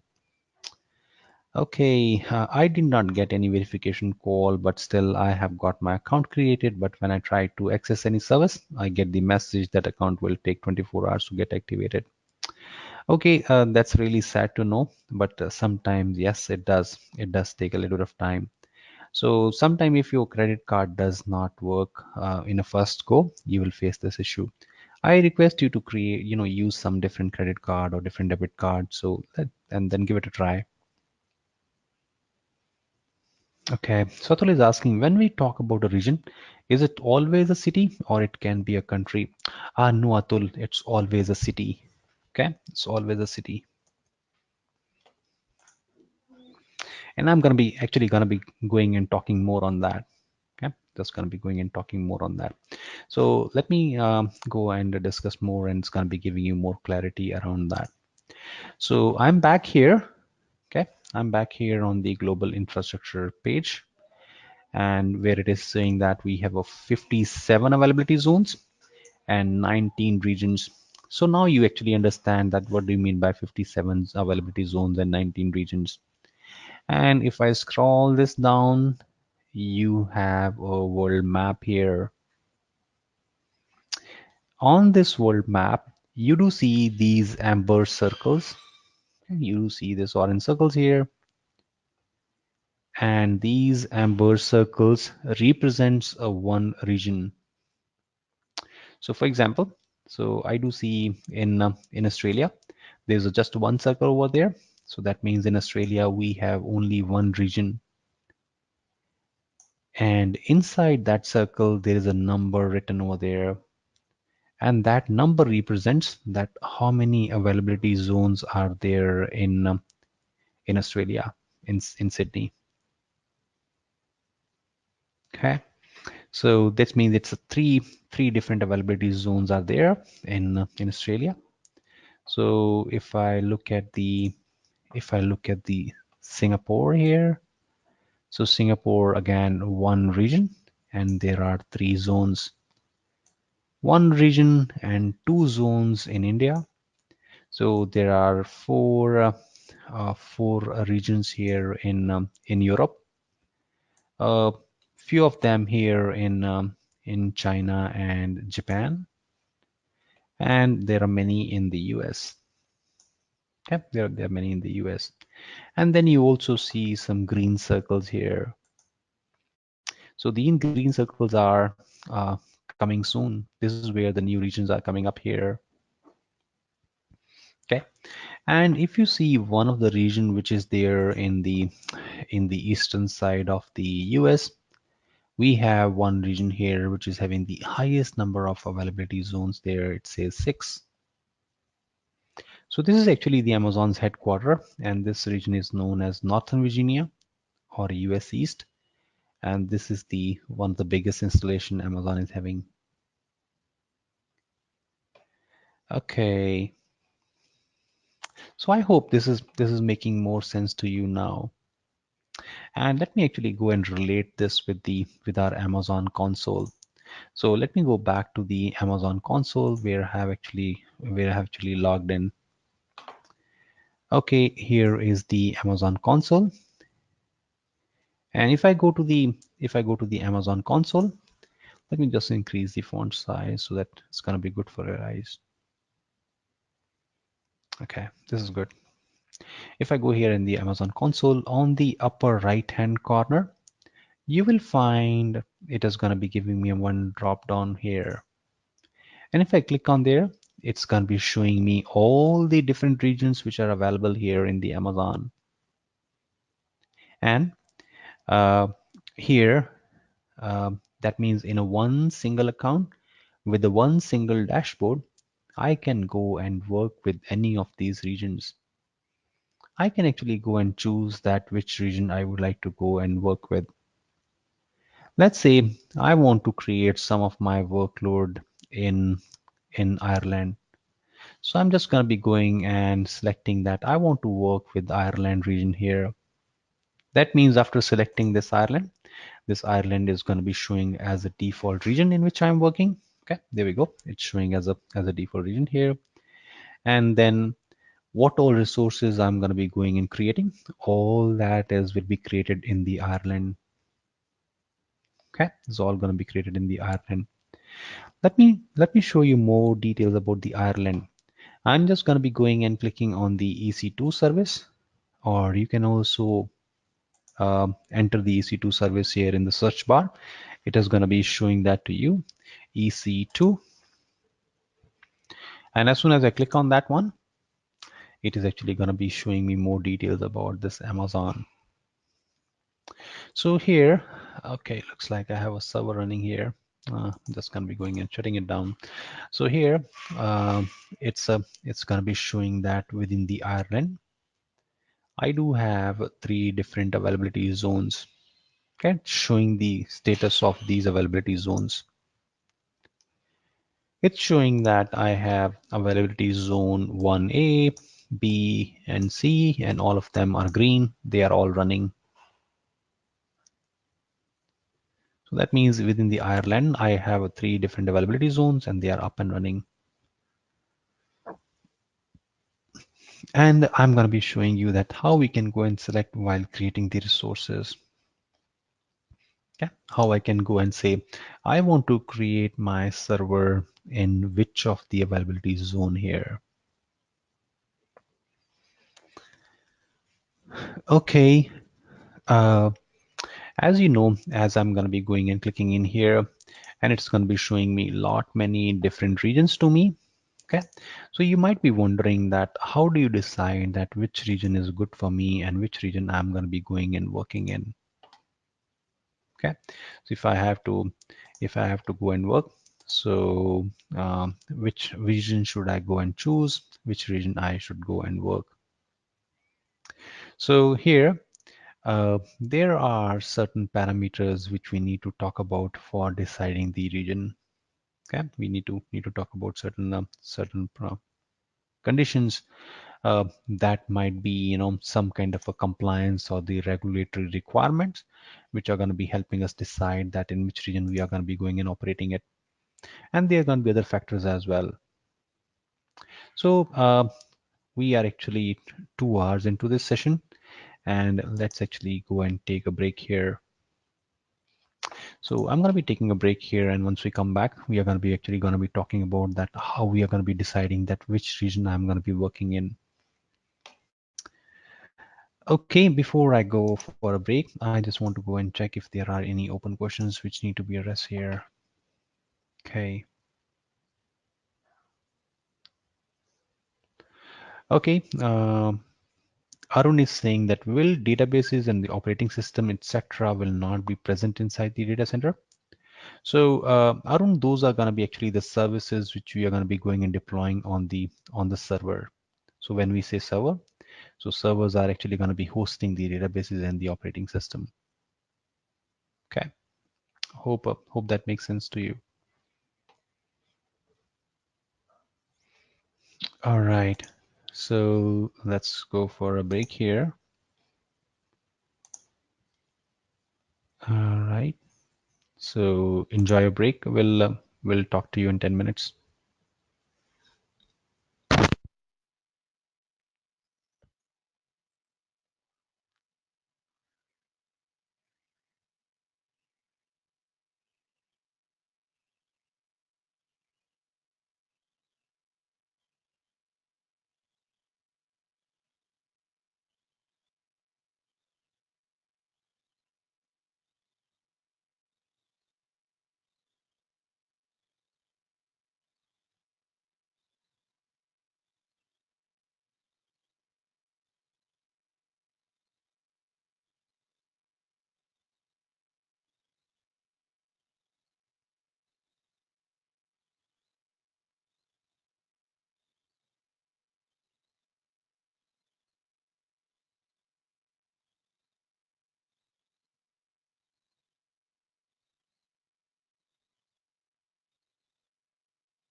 All right, folks, time up and I'm back here. So let's resume our session.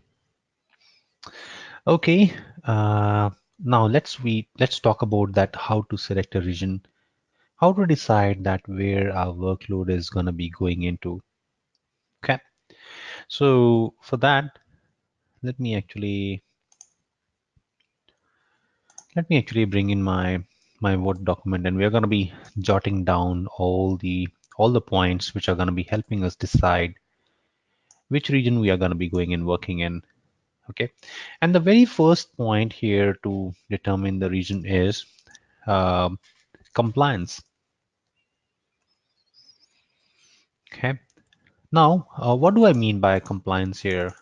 Okay, what do you mean by compliance here? So there are a lot many different industries such as financial, such as pharmaceuticals, which are governed by the local regulators. And in many of the countries, especially in the Europe, so there are strict guidelines that if you're going to be going and dealing with the pharmaceuticals or the banking industry, you need to keep your servers, you need to keep your data in that specific country. Okay, so that means I really don't have a choice, but if I'm going to be governed by the certain laws, I have to keep my servers, I have to keep my infrastructure, I have to keep my data in that specific country. No choice. Okay, so that's going to be the first point to consider, that which region I'm going to be working. So that means if I'm going to be operating um, from UK, that means I have to keep my infrastructure within that country, and I need to go and choose London as my region so that all my infrastructure stays in the country. Okay, so that's going to be the first point here to decide on the region. So here comes the second point, and the second point is gonna be that where exactly my user base is gonna be. Okay, where my users are gonna be located, from where the users are actually gonna be going and consuming these services. For example, there are a lot many uh, local online sites which only cater to a specific geographical region. That means they are going to be having a more and more customers coming from one specific location. For example, in India, we have a local online shopping site that's called Flipkart, and Flipkart only caters to the Indian users. Okay, so that means they don't sell outside India. They do only provide the services within India. So they do expect that all their customers are going to be from India only. Okay, they are their major user are going to be consuming their services from India. So then it makes more sense for them to create their infrastructure, keep their services inside India.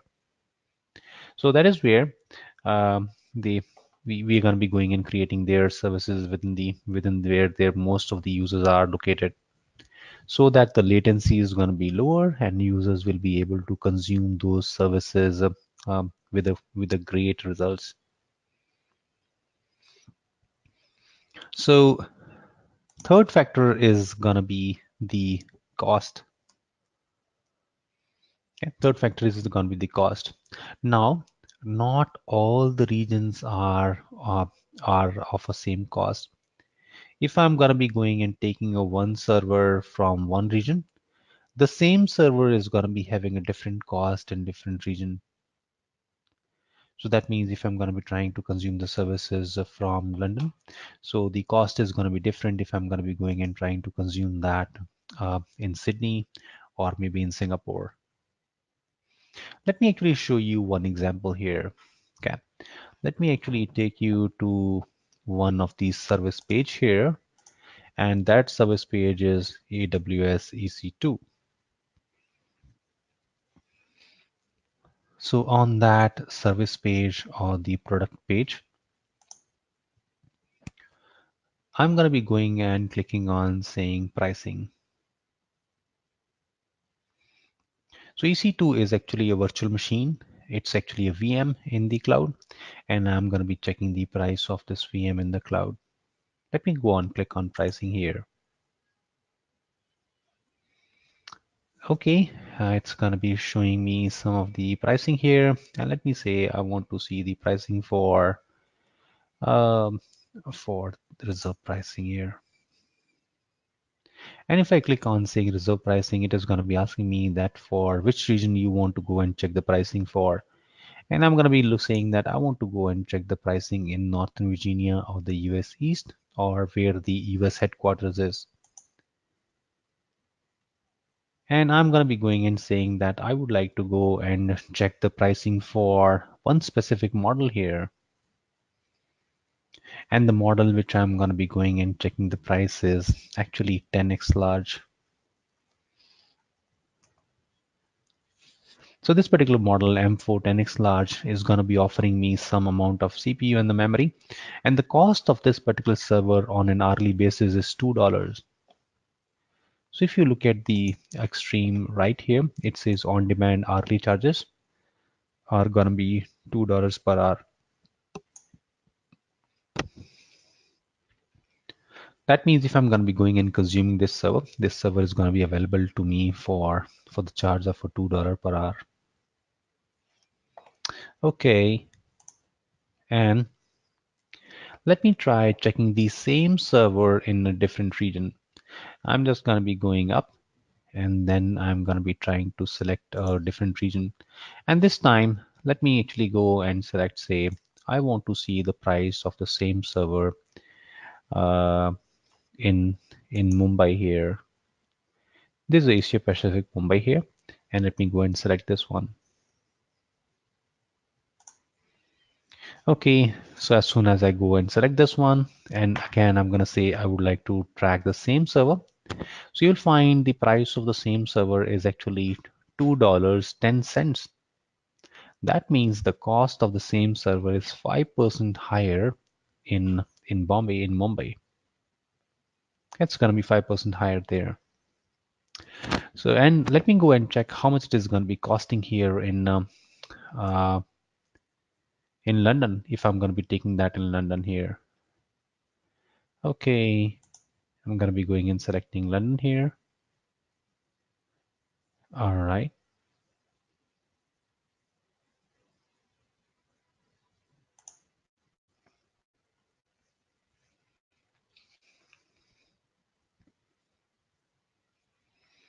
All right, let me search for the same server here, and it says, all right, so in London, it is going to be costing me $2.32. That means it is going to be 15% expensive here in London, the same server. And let me show you one of the most expensive region here.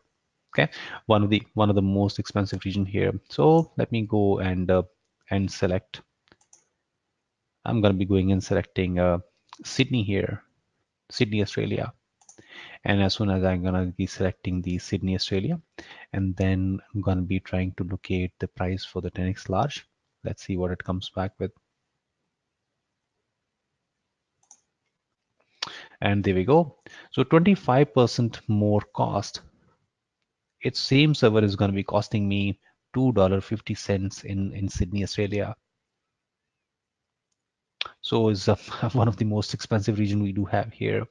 Okay, so that means um, if you are gonna be selecting a region wisely, you may end up saving 25% of the cost of your infrastructure, and that matters a lot.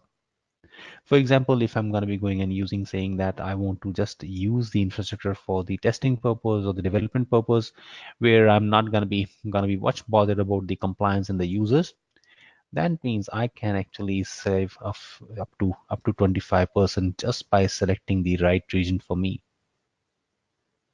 Okay, and this cost varies because of the local operating cost, the labor cost, the power cost, the local taxes, right? So all those costs are are contributing for the prices here. Okay, hope this makes sense, guys. And here I'm actually going to be going and adding one last item here, and that item is service availability.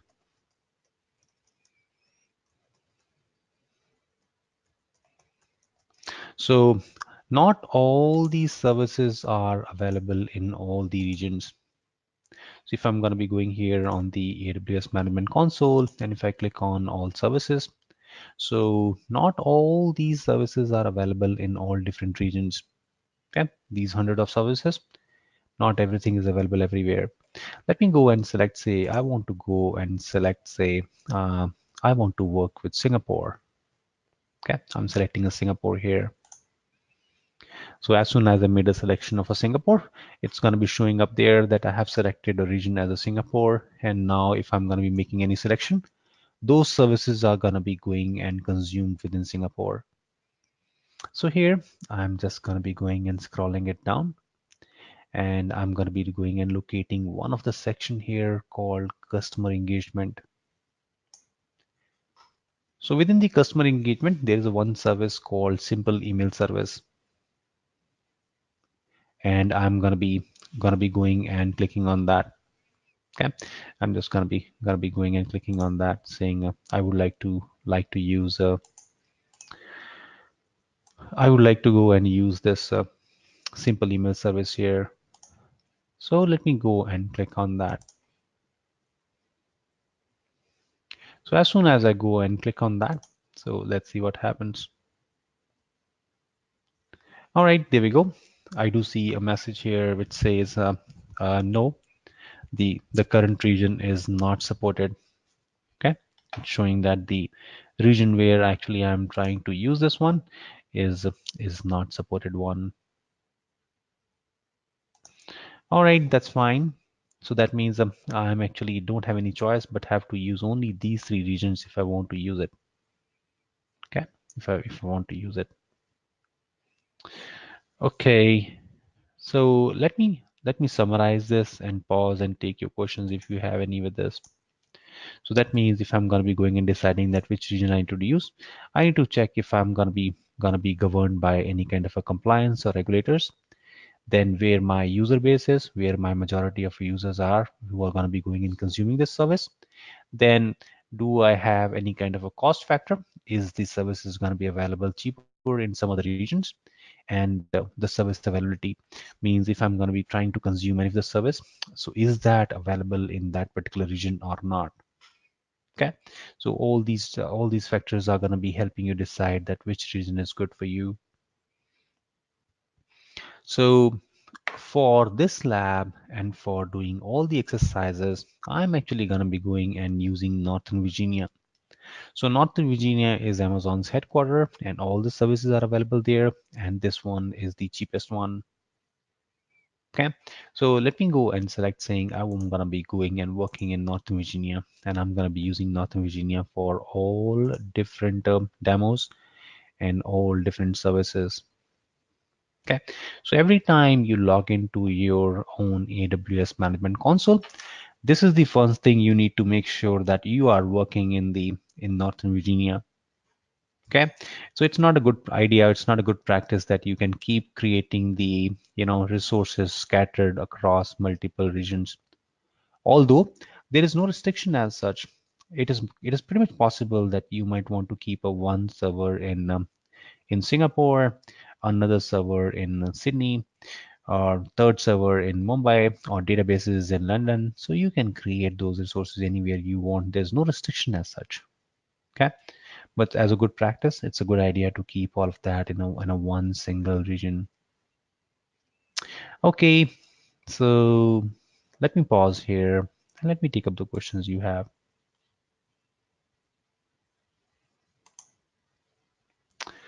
All right.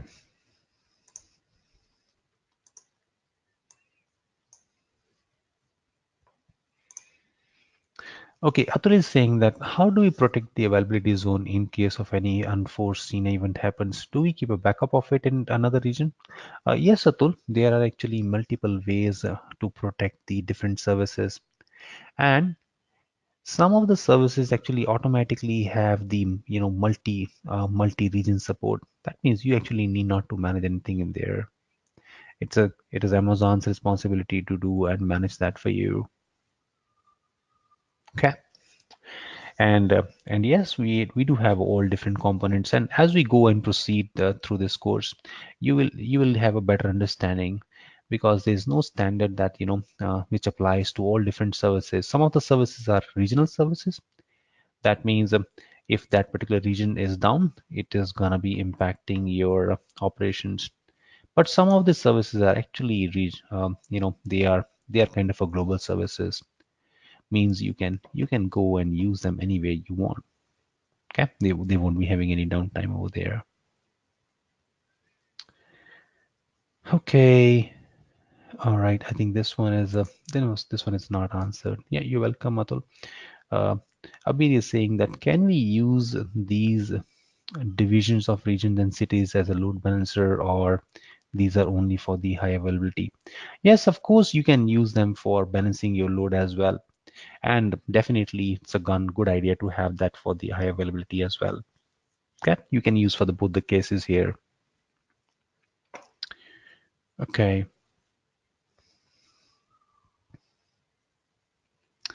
Okay, Adam is saying, so before we try to pick the EC2 instance, I want to run my software on a free tier, analyze its a footprint. Then after a while, we can determine that what the right instance is for us is. Okay, so I'm going to be showing you that what all do you get in the free tier. Okay, and let me know if it makes sense for you, because you cannot go and try out all different services over there. You have to actually, there's only one specific model which is available in the free tier. So you actually cannot go and run your system on a some small, medium, or large server and try it for some time. And if it fits for you, then you can go and continue using it. So that's not the case here. Okay. So I think by the end of tomorrow, you will have a fair idea that how exactly it is going to be working. Okay.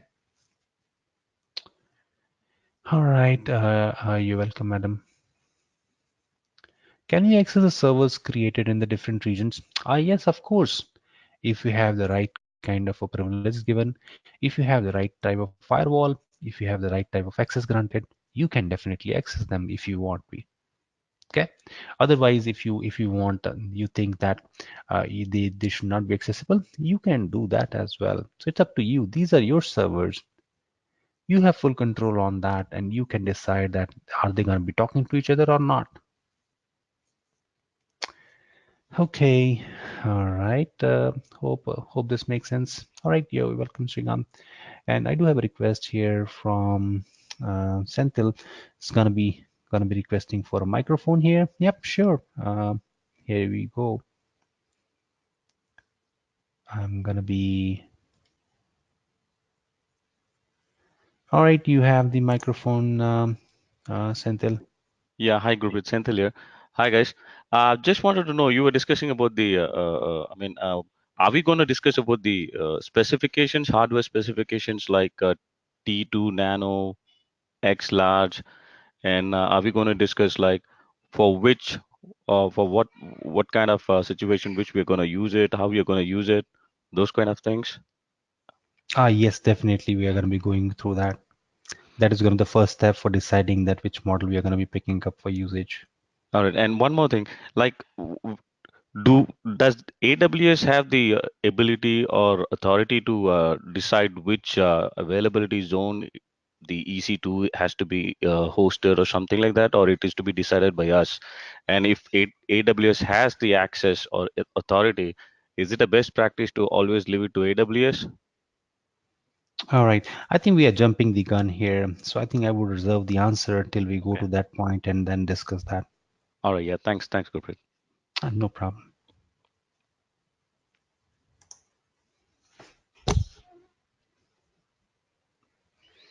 All right. So here we have one more question. So let me take this last question, and then we're gonna be moving on quickly here, and then gonna be trying to show you something there. So can we use data on one server in any other region, any other server in any other region? Can we use data on one server in any other server in any other region? Yep. that's again boils down to kind of an access you want to configure, that how they're going to be talking and accessing it. If you are going to be making your data shareable and you're going to be sharing with the other server in another region, that's quite possible. Okay, so anything you can think of can be done. Okay, so it's gonna be that how we are gonna be doing it, what choices of tools we are gonna be using it, what type of resources we're gonna be using it. That's gonna be a different story. All right, so let's go ahead and jump on to the EC2 service here. Okay, I'm just gonna be going and talking a little bit about the EC2 service here, and let me let me go to the product page here.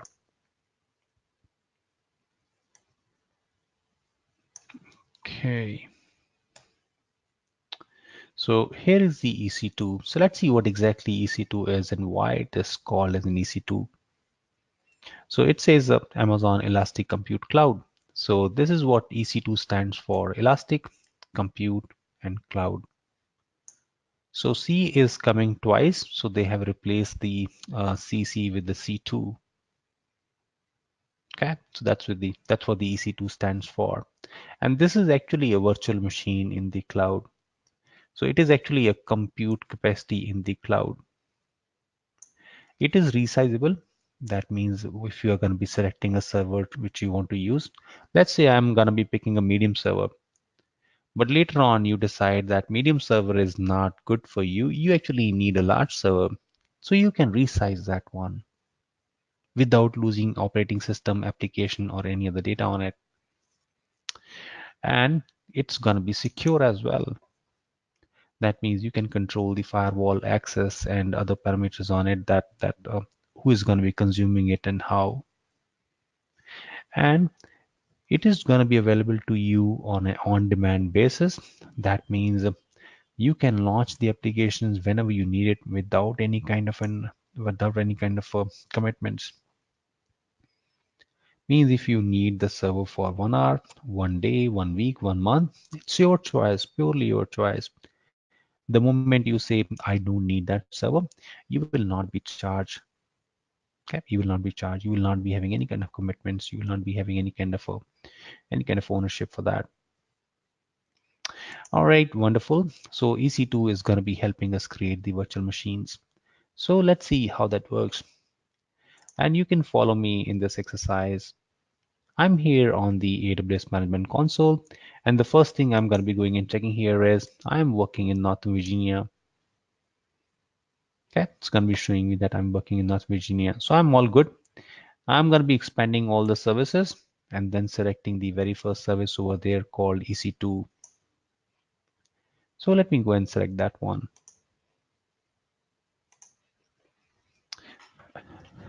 Okay.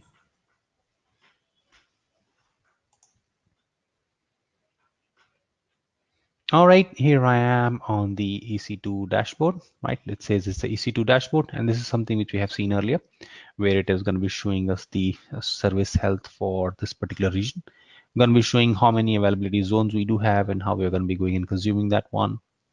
That is where I do have the blue big button here called launch instance. And I'm just going to be going and clicking on that. Okay. So as soon as I click on that, it is actually going to be showing me a kind of a wizard. And that wizard is going to be showing me 7 different steps. And what these different steps are, it is actually like asking me to choose a software, to choose a hardware, to choose a networking, to choose a storage, the description of it, and then the firewall rules, the security part of it, and then finally review and create it. That means I need to go and configure all that steps and also understand all those steps before I go and create the server for me. Okay, I need to go through all these different steps. I need to understand that what all those means and how I'm going to be going and using them. Okay, so actually I actually want to start this tomorrow. I actually want to show that to you tomorrow so that we can actually go through all these steps in detail and then go and log into our very first machine over there. I'm going to be showing you the Windows machine first, and then I'm also going to be showing you a Linux machine. That how do we create and connect to those servers? Okay, what kind of properties are required here? What settings matters for the server, and how we are going to be going and using it. So today I'm going to be actually going to be showing you a one very basic and easy to use service here. I'm going to be going and clicking on the AWS, and I'm going to be going and showing you a service called a very basic service here called Elastic Beanstalk. And Elastic Beanstalk is a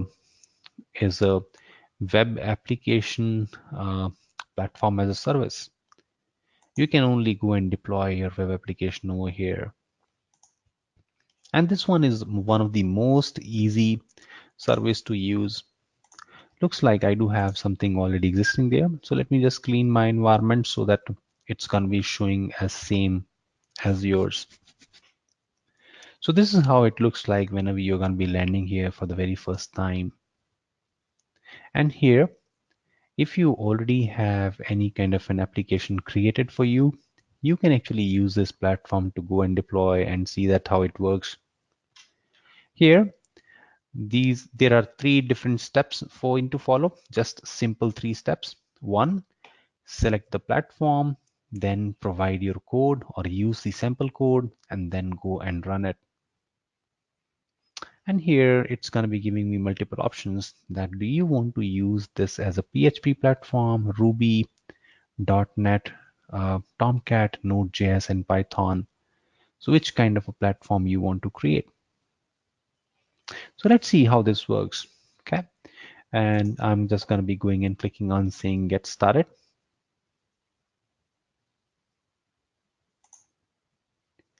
And it's going to be asking me what is the name of the application you are going to be giving. And I'm going to say I want to call this one as my app. And it says which platform you want to create it. I'm going to say I would like to go and create let's say PHP environment here. And I'm going to be using a sample application code which is there available with the Amazon. Or if you have any of code available in the PHP, you can go and upload it here. I'm just then going to be going and hitting the create application, and that's it. I need not to specify anything.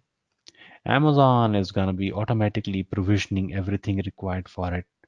It is actually going to be going and creating a server at the back end, creating all the infrastructure required for me, and finally gonna be deploying the sample application and gonna be giving me a URL so that I can go and use that application which I have deployed here.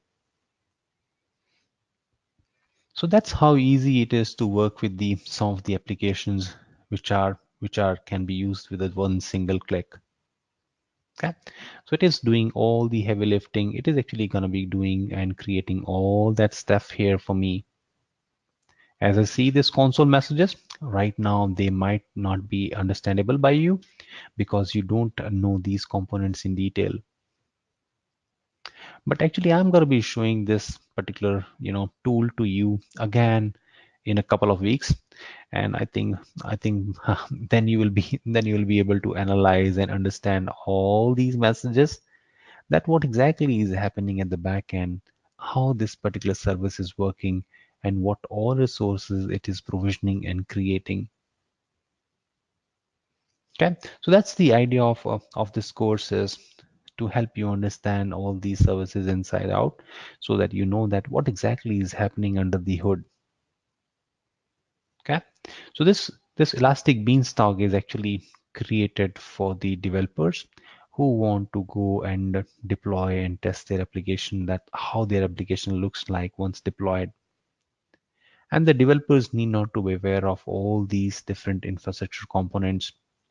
They can simply go and deploy all that stuff with a single click and see how that works. So as we are talking, so within few minutes, all that stuff is ready for us, and it is going to be showing me a green checkbox. It's going to be giving me a confirmation saying, hey, the environment which you have asked for is ready, and go and use that one. So I'm just waiting here the green checkbox to appear, and I'm going to be showing you how I'm going to be going and consuming that one. Okay, I do see a message here saying successfully created the environment.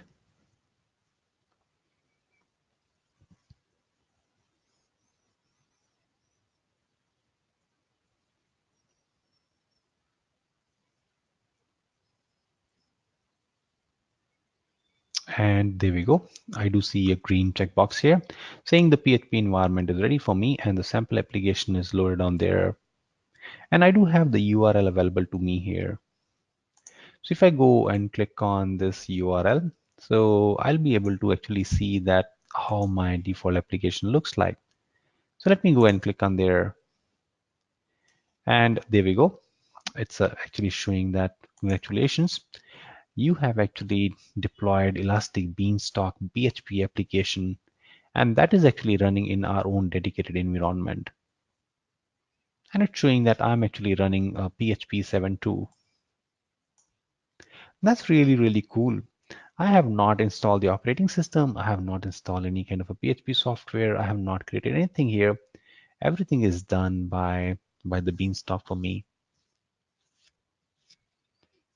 So that's kind of a convenience we are talking about here in the Amazon. Okay, and I'm just going to be paying for this service as long as I'm going to be using it. If I'm going to be using it only for 1 hour, I just pay for 1 hour and I just can go and terminate this service. And the way we have actually created and provisioned this environment, the deletion is also going to be equally easy. I can just go and remove everything what all it has created with a single click. Okay, I'm just going to be going and saying I don't need this environment. I'm going to be going here in the actions and going to say go and terminate this environment.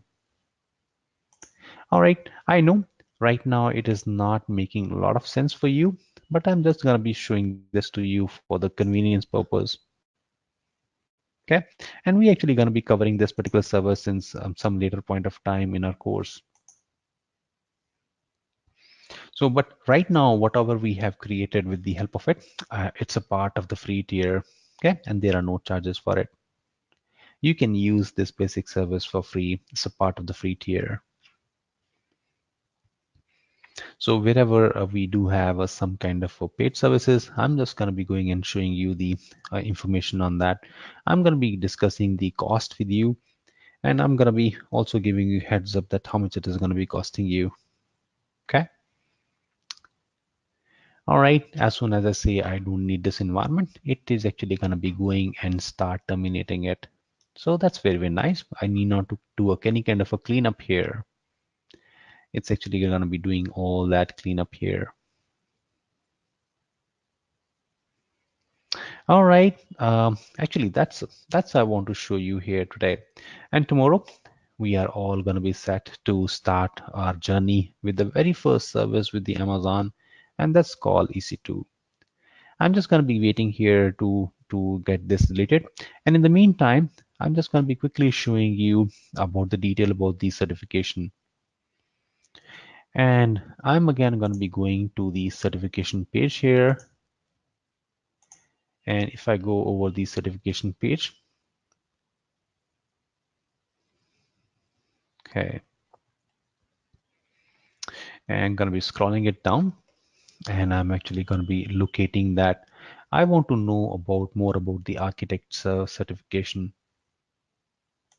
And in this, there are two certifications available, associate and professional, and I'm going to be clicking saying I want to learn more on the associate. Okay, here is a page and it contains all the information you need regarding your certification exam. Let me click in this link and provide this link to you in the resources section so that you can go and browse through for the more details. Okay, here is the resources section and I'm going to be going and adding it here. So exam details. All right. And let me walk you through here. If I'm going to be scrolling this down, and you will find all the details. But here is the exam overview for you. So in this exam overview, it's actually going to be showing you that it is going to be a 130 minutes long exam, and it is going to be costing you $150. Multiple choice, multiple answer questions, and the questions are going to be um, somewhere around 55. Okay, they're going to be 55 questions. They don't disclose that. Some of the folks get less, some of the folks get more, depending upon the kind of a set of questions you do get and how do you respond to those questions. There is also a practice exam, but it is only for the people who are new to the online exam pattern. If you don't know how the exam online exam works and doesn't know that how do you navigate through the online exam, then it's a good idea to go through this practice exam. Otherwise, I don't recommend this exam. This exam is not to check your preparation or check your knowledge that how good you are with the with this topics. Okay, this is the more information about the exam. Uh, the type of questions and the bifurcation on the different topics. We are gonna be talking more on that as we go along. Okay, hope this gives you a more insight. I know when you start a new topic, a new class, new environment, you must be having some kind of anxiety on your mind. So don't worry, it's really, really very fun, fun-filled course, all hands-on, very, very intuitive. I'm sure you're going to be enjoying it. Okay, so just give me one more day here, and you're going to be loving this technology. All right, let me go and check if we have any other open question here. Okay. All right, great, Adam. Thank you for the comments. I'm glad that you're enjoying the class here, but there's more to come. Okay, there's more to come. Would we get any kind of a mock test as a part of this course? Yes, we do have the mock test associated with the learning management system.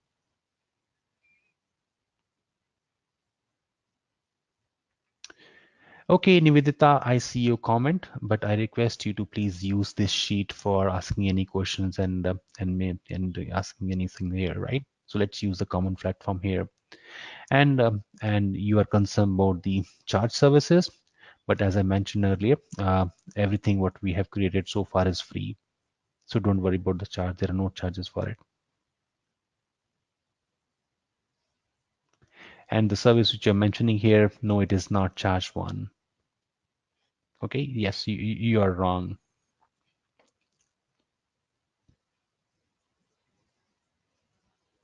Okay, anything else, anyone?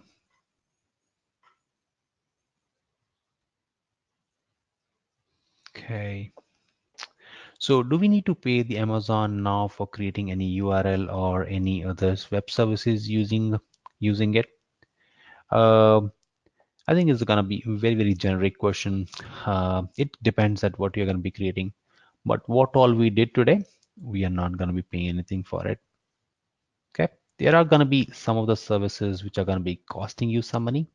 But as I discussed earlier, so I'm gonna be giving you a heads up before using any kind of a paid service. Okay. Otherwise, feel free to use any of the service which I'm showing you here. What are the demos I'm gonna be giving you here? So don't worry at all for that. There are gonna be no charges for it. Okay. And we are actually gonna be doing something more around the account costing, where you can go and check the billing. You can create some kind of a billing alerts for you. We're gonna be talking more on the account management tomorrow. Okay, Abir is asking, can we create multiple apps with the same technology like PMP, for example? Yes, Abir, you can create them, but all of them may not be free. There is only going to be one which is going to be free in the free tier. Okay, not many, but yes, we can create that. Okay, thank you very much for the comments, Gaurav. I'm really honored that you're liking this session. Okay, folks, we are toward the end of today's session. So it was just the beginning here, and it looks like we have built a kind of a good solid foundation here to get started. So thank you very much for your time. So have a great evening or great day ahead for you. Let's talk tomorrow. Bye for now.